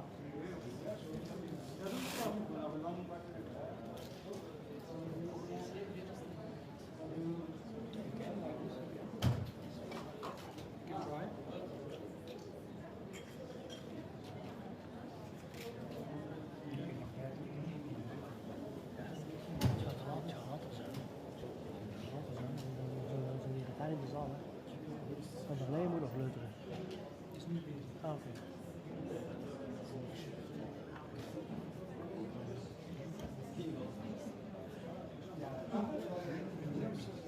Dat is van Granny. Dat is van Granny. Moet ik eruit? Moet ik eruit? Gaan we het hier zetten, hè?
And we will probably also, all of us, have to do a better job at delivering on that. And specifically on the data sets. We should really ideally thrive for a situation where we have very high walls. We really vet everybody very carefully. But once you make it in, you probably should have access to a lot of data. I don't sometimes understand why we don't treat breast cancer, for example, where we have great radiology data sets, and we give them basically to everybody whom we trust, help us make better diagnoses. Maybe enemy tanks, we should treat them more like breast cancer and also give access to people who can train their models on it, because that way, if you're a trusted partner of the ecosystem, we give you access to better data, and hopefully for all of us, we'll get a better solution out of it. Yeah.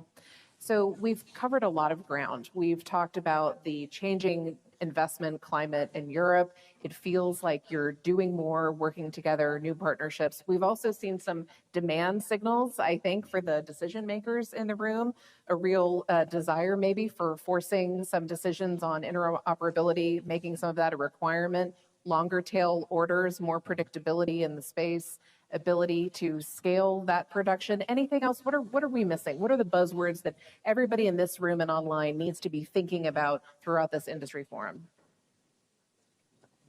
I've got to come back to collective pace. Yes. For all of us. I mean, we recognize the challenge. We see what our adversaries are doing. And collectively, we just need more pace in this. And we're ready to play our part, I think, in industry. But collectively, with everyone in this room, we just need more pace.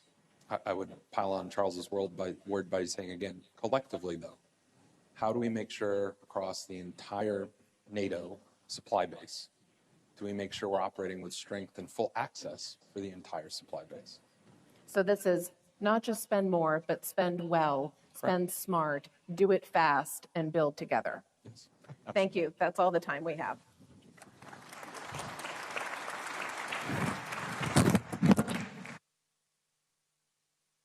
Thank you so much to Jenna and her panelists. Another round of applause. Thank you very much indeed.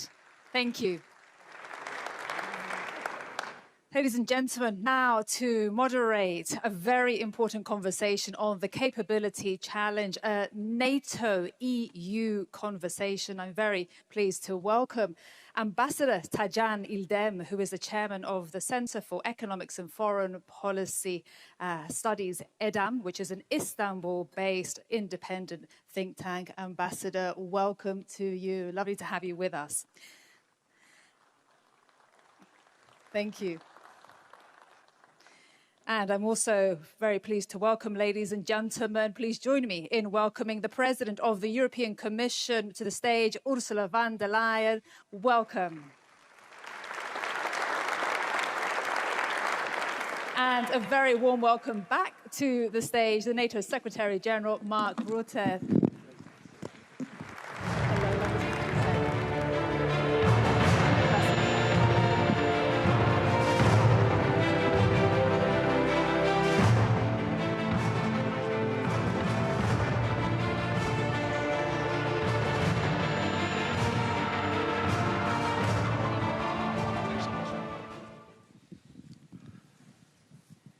Well, we are at a very important segment of this gathering, and I have witnessed your excitement, Mr. Secretary General, during the signing ceremonies, and also when you were announcing some of the initiatives on the part of NATO in engaging with industries. It is now your time as two leaders of both NATO and the European Union to have a conversation, and it was gratifying for me to see both leaders co-authoring an article for The Economist, enumerating some of the ideas that you share. And in the article, one thing that struck me was that you argue that Europe's era to outsource much of its defense is over, and that deterrence is no longer with military capabilities, but also having our industries to produce more in a very speedy fashion and in a better way. So we still consider, of course, capabilities as something important. Nevertheless, you may perhaps both discuss a bit on the industrial capacity, innovation ecosystem, and most important, resilience, which has become a currency of security in our time. So perhaps President von der Leyen, if you can start how you see the new environment in which defense industry has become so important for all of us, both NATO and the European Union. Thank you so much for having us here. This is a great opportunity indeed to show how closely we are working together, the European Union and NATO. Actually, I was just thinking today, one of the reasons is, my dear friend Mark, because we have both experiences on both sides. You were for 14 or 16 years, 14 years Prime Minister, so he was in the European Council. And I was for 5 years Defense Minister, so I was sitting in NATO. Now it's the other way around, and therefore we know both how important a close cooperation between the European Union and NATO is. Second, I just listened to the panel before us, and it's very clear, all member states of the European Union and allies have one single set of forces. So they assign this single set of forces either to NATO missions or to EU missions, UN missions, or coalition of the willing. But to make this possible, what we need is interoperability. And of course, in this geostrategic and geopolitical environment, we need a massive surge in defense investment. And here the European Union is indeed massively stepping up. We have our Rearm Europe program, which mobilizes up to 800 billion euros till 2030. In this program is SAFE, 150 billion euros for joint procurement. And not to forget, the next long-term budget will have 131 billion euros for military capabilities, plus 17 billion euros for military mobility, which is also of utmost importance: streets, bridges, ports, airports, etc. The infrastructure also has to be here on the European side. And on SAFE is for us very important, as I said, the joint procurement. Here we have good news. We have now 10 agreements worth 100 billion euros. SAFE is, per design, open also to partners and other countries. 35% of the cost components can go outside the European Union, but of course, 65% have to be in the European Union, and that's the point how we strengthen the defense industrial base, because with this taxpayers' money, we want, of course, a return on investment, and we want good jobs in Europe, we want research and development in Europe, so that's important for us. My last sentence on this: the door is more open than the 35% for countries outside the European Union. If there is a security and defense agreement signed, Canada is the first one to have done this. So these possibilities are also there. So you see a wide spectrum of investment. Yes. Well, Secretary General, if you can also share your perspectives. Well, basically, I totally agree. The great thing is we know each other so long, and of course, there is a clear division of labor we both agree on. So that's why we can strengthen each other's roles. So NATO is about command and control, capabilities, and standards. Basically, all the other things have to be handled by Europe. And the EU, of course, is crucial. 3 of NATO allies are also in the European Union. So most of the NATO allies are also a member of the European Union. And when you look at issues like, indeed, making sure the money is there, the 800 billion, crucial program. But also when it comes to, indeed, military mobility, when it comes to societal resilience, when it comes to developing the defense industrial base. This is all what Europe, the EU, is working on. You appointed Andrius Kubilius, the first defense commissioner, I think in the history of the European Commission. He is working on that with a specific focus under your leadership, and I think that's all evidence. And we've got to do this because the threat is there. We cannot continue as we did, being over-reliant on the United States. We need this much stronger Europe in a stronger NATO. And we can only get there when we work together seamlessly as one, using and leveraging each other's strengths, and that's what we are doing. Well, we all know that it is important for Europeans to strengthen their strategic responsibility. I rather prefer using strategic responsibility rather than autonomy in order to have the transatlantic bonds as strong as ever. While doing so, of course, NATO is most appreciative of the initiatives taken by the European Union. You mentioned SAFE. Of course, there are many others: European Defence Fund, PESCO, EDIRPA, REARM, and of course, in creating capabilities, translating cash to capabilities, the European Union needs to look not only to the capabilities of the member states, and Europe is more than the European Union. And I would like to ask to you, President Ursula von der Leyen, since the audience here is also including Turkish participants, how you see the involvement of non-EU allies. You mentioned Canada, but there are others, including Türkiye, a way forward to properly involve Türkiye in such projects. If you can touch upon it, I'm sure they will be quite receptive. Yes. Turkey is one of the largest armed forces within NATO, of very big importance, and has always played an important role in the alliance, but also, of course, in our relationship with the European Union. And as I said, if you only look at SAFE, which are the 150 billion euros, 35%, that's a lot, is open to work, for example, together with Turkey. But the 800 billion up to 2030 is the decision of the member states how to invest their defense allocation in order to fill the gaps. So there's a wide opportunity to have a very close cooperation with each other.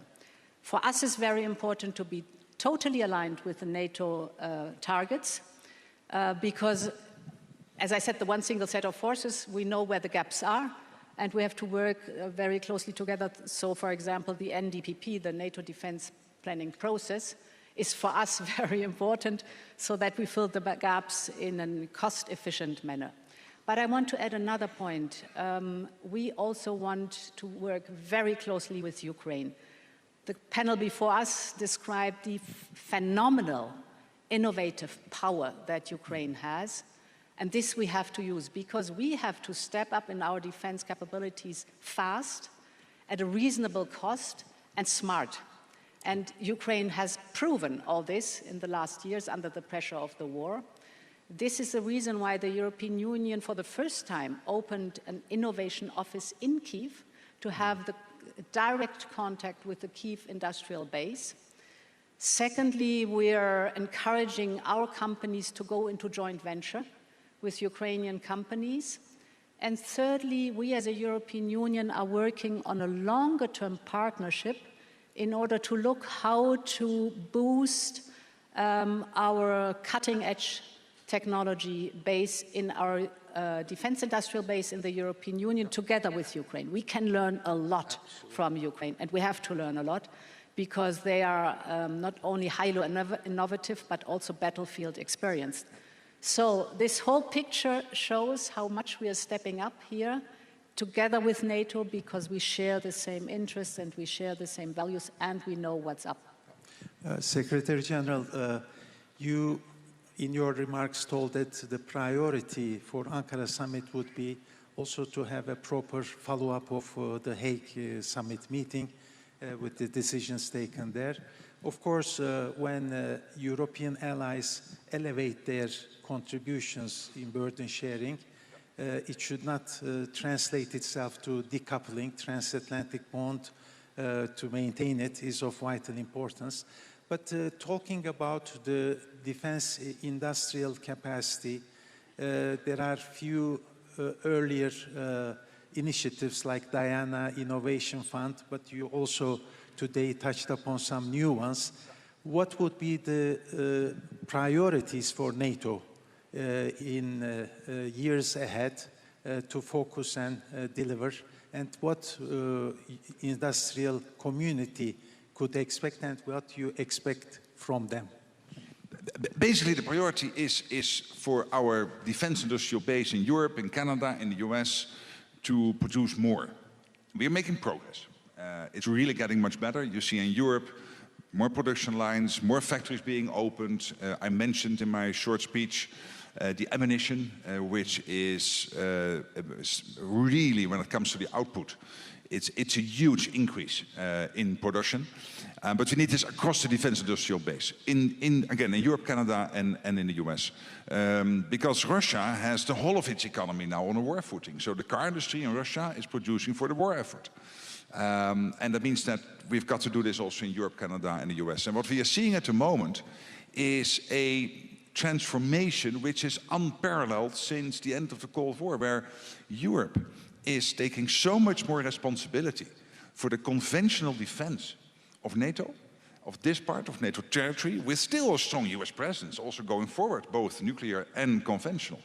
But it is a NATO transformed, where the US has a strong partner in Europe, much stronger than it was only 4 or 5 years ago. Therefore, the whole of NATO is stronger. As the German defense minister said the other day, to stay transatlantic, we have to become more European. And that's exactly what is happening. And you see some of the key leadership roles in NATO now being taken over by Europeans. You see the Europeans taking the lead on Ukraine and the support for Ukraine, with still crucial supply from the US, but paid for by European and Canadian allies. We see it again with some of the commands in NATO taking over by Europeans. We see the forward land forces more and more Europeanized. We're still a US presence, and also the 3 centuries, Baltic, Arctic, and Eastern, very much European dominated. This is what we need. So this cooperation between NATO, European Union, is leading to a transformation which, again, is unparalleled. And we need it because in the end, it makes us stronger. Well, there is a geopolitical transformation in general with its rupture, unfortunate rupture, and certainly it is necessary to also have a transformation of mindset. And it requires perhaps, as many have touched upon already, not to see governments as the only stakeholder, but it should be a combination of contributions from others, including industry. So we used to talk more about whole of government approach. Perhaps on resilience, you may talk a bit about a whole of society approach. Perhaps we may start with you. Yeah, the whole of society approach is very important because we do not only see the conventional or let's say the military threat out there, but the whole hybrid attacks that we are suffering from are targeting towards the society. For example, if you take foreign interference and manipulation of information, internet-based, this is a big issue which is targeting the society's vulnerability and where you have to build resilience. And this is something which we are working intensively on too, to set the record straight, to convince with facts and figures, to be clear in all these debates, internet-based, what the truth is and what the right facts and figures are. And you can win these battles. We've seen this in different scenarios that you can really convince people. If you look at the Eurobarometer, measuring opinions of people, they say very clearly that one of their top worries is security and resilience. So the Europeans have understood how important it is to defend our democracy, to defend our values, to stand up for freedom and for peace. So this approach of whole of society is the precondition to be successful.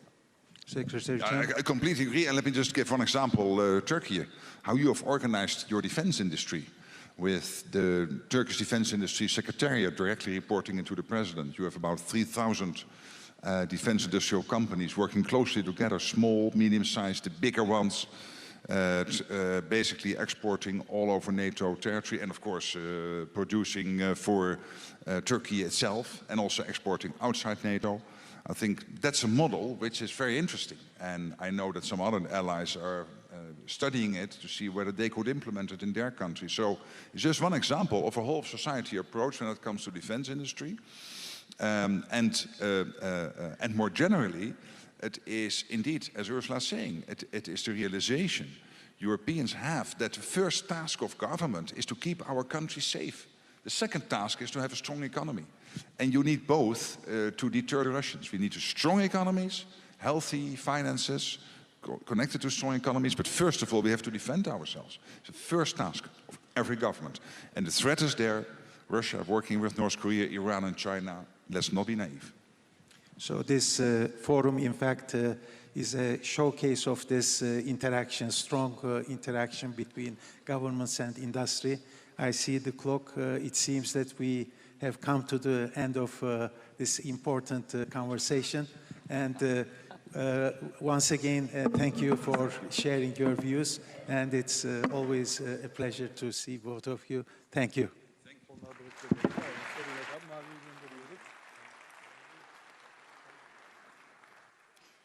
Thank you so much, Ambassador, and thank you so much to our guest, Secretary General Mark Rutte, and also President of the European Commission, Ursula von der Leyen.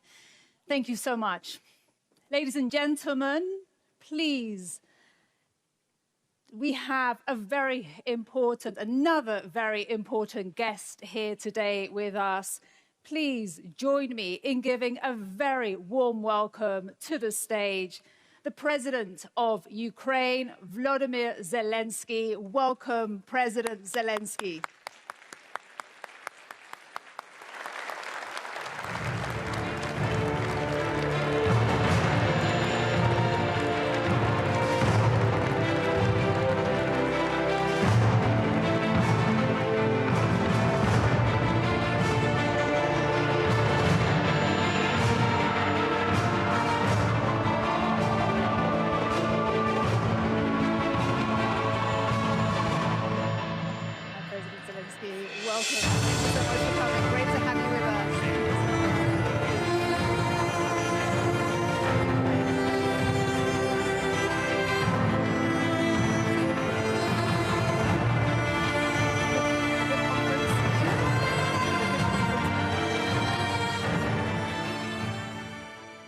The best. I think the podium is yours now. Thank you very much indeed. Thank you so much. Thank you for the invitation. Thank you. Thank you so much.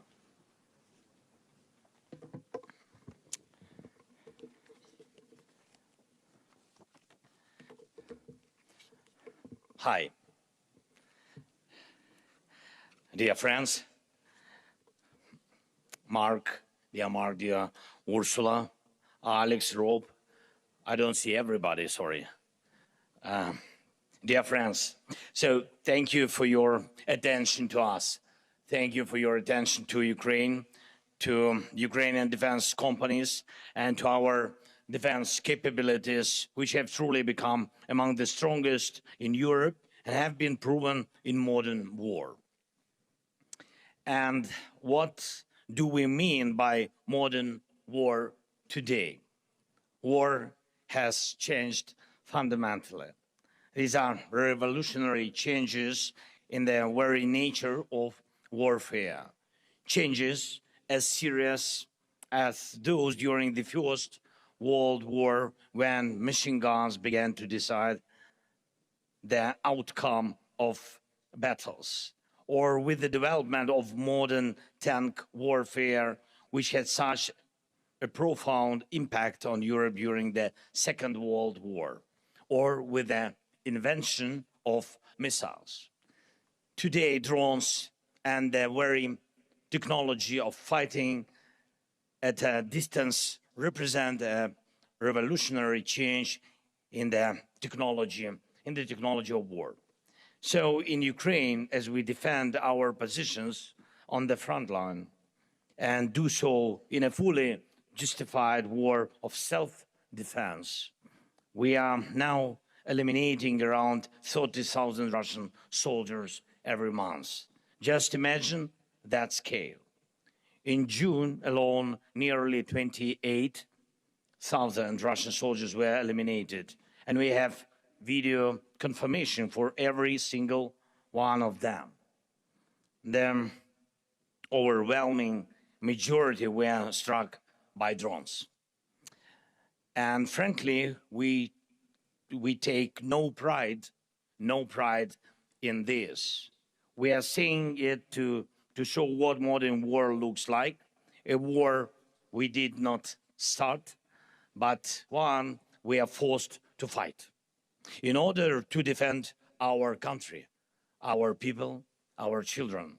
Every day, this war also sees a massive amount of enemy equipment, logistics, and military facilities destroyed. And again, we do most of it with drones. At the same time, we are carrying out a campaign to secure the Black Sea using our naval drones. These are not just strike platforms used to destroy Russian warships at sea. Our naval drones have already evolved into multi-purpose platforms that can launch strikes from the sea against different targets on land and in the air. At the same time, we are fighting in the skies on two key fronts: defending Ukraine from Russian attacks and carrying out our long-range sanctions against Russia for this war, along with our medium-range pressure campaign across the entire depth of the temporarily occupied territories of Ukraine. Thanks above all to our drones, we have established the ability to strike across the entire depth of the occupied territory. And you see what Russia's massive attacks look like. They are very similar to what we recently saw in the neighboring region when Iranian forces struck their neighbors. Attack drones of different types, missiles, and a large number of ballistic missiles. We have raised our interception rate against Russian Shahed drones to more than 90%.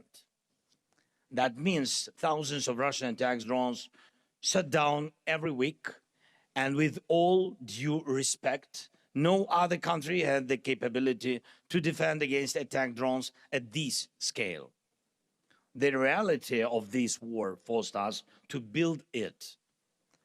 And today we defend against hundreds of attack drones every day and night, and thousands every week and every month. Ukraine's defense sector is building that capability even in the middle of a full-scale war.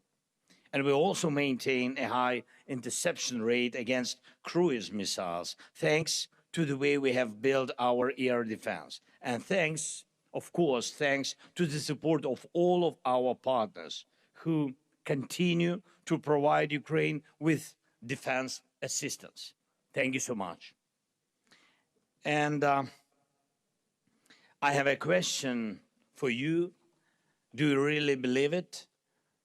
Do you really believe it would be right to live outside NATO, a country and a people with this level of defensive capability? If we already have these capabilities, if Ukrainians already know how to fight like this, then it does make sense for these capabilities to become a part of the alliance's collective defense. That would make all of us stronger. And we already see each other as reliable partners, and it would be only natural to become a part of one common security community. The fact is that we will remain next to the source of the problem, Russia, for a long time. Ukraine in NATO is a source of extraordinary defensive capability. In the meantime, we have completely eliminated the very idea of Russia having a strategic rear. And you know this country. And for a long time, Russia believed it had a territorial advantage. No one else possessed a deep rear where it could safely keep military production, military equipment, and everything its war depends on believing No one could reach them, and we have reached them. Just yesterday, Ukrainian drones broke through Russia's defenses and struck a Russian oil refinery in Siberia. And this is not an exception. It's the new reality. And there is no major oil refinery left in Russia that has not been struck by Ukraine. I want to emphasize this. Unlike Putin, we are not fighting this war for pleasure or for geopolitics. Russia brought this war to Ukraine, and it's killing our people. It wants to destroy our independence, and we are only defending. From the first day of this war, we are defending ourselves, and we are raising the cost of this war for Russia, and by doing so, increasing the changes for peace.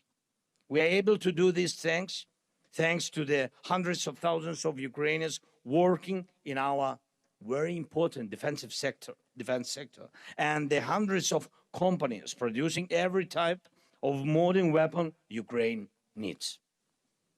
Today, because of this, Ukraine has the world's largest and the most advanced drone warfare capability. And we are offering this capability to our partners through the Drone Deal initiative. I'm grateful to everyone who has already joined this initiative and to those who are joining it. Drone Deal initiative, it's not only about buying drones, but also about co-production, fast-track access to the means of protection of critical infrastructure, air defense, and of course, security cooperation.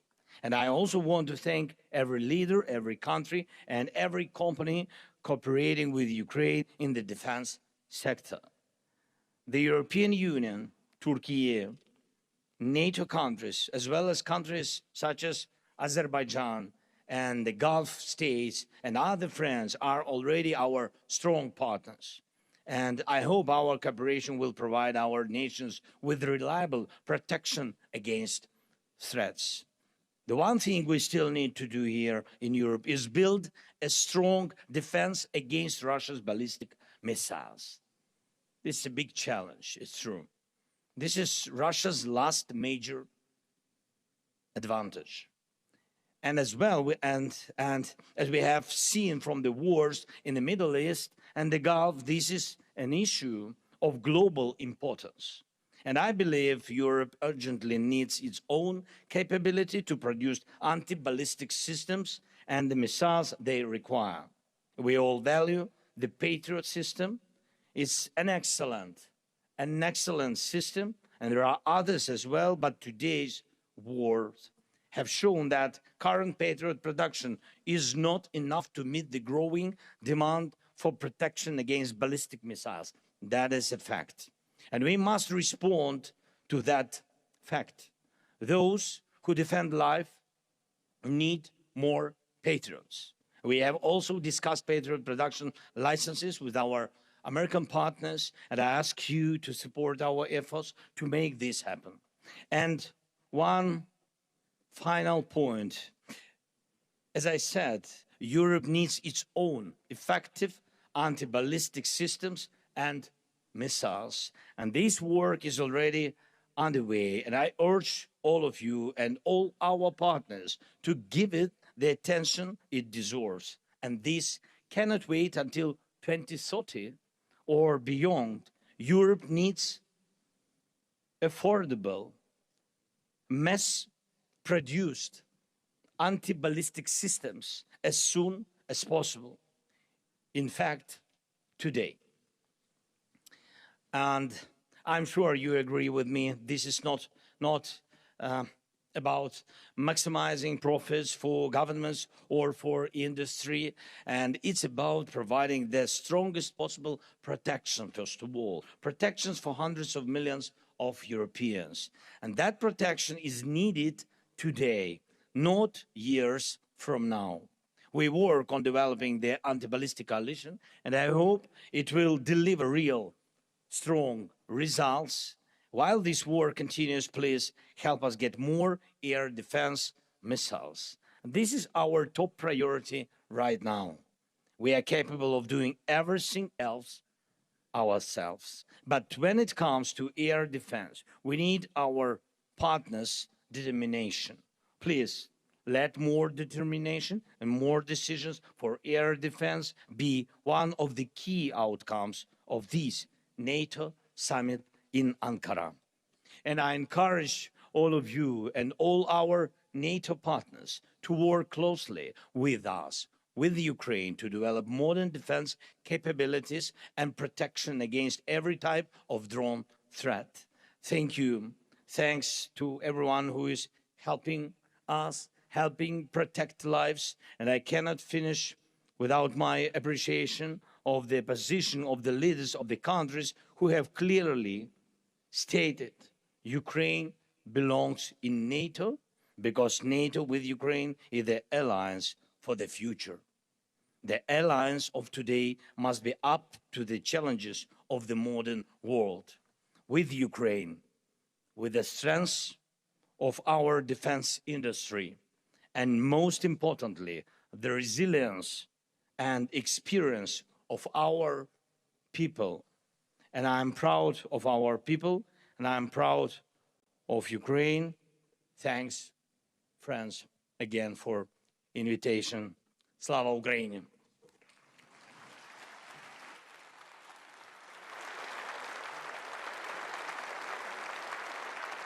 Thank you.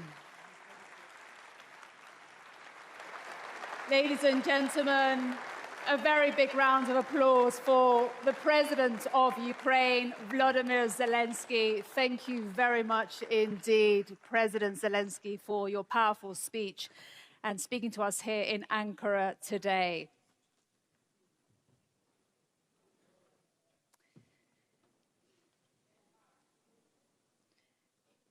Ladies and gentlemen, we will prepare now for our next session. And in today's world, defense, industrial preparedness, that depends on a range of factors. And not every lever rests in the hands of military decision makers. Our next panel is entitled People, Plans and Products, a Whole of Society Approach to Industrial Preparedness. And this will give us a sense of this complexity and how different institutions have a role to play and play their part. And for that, I'm very pleased to announce our next moderator, and that will be Anton Laguardia, who is the diplomatic editor for The Economist, and he'll be joined by the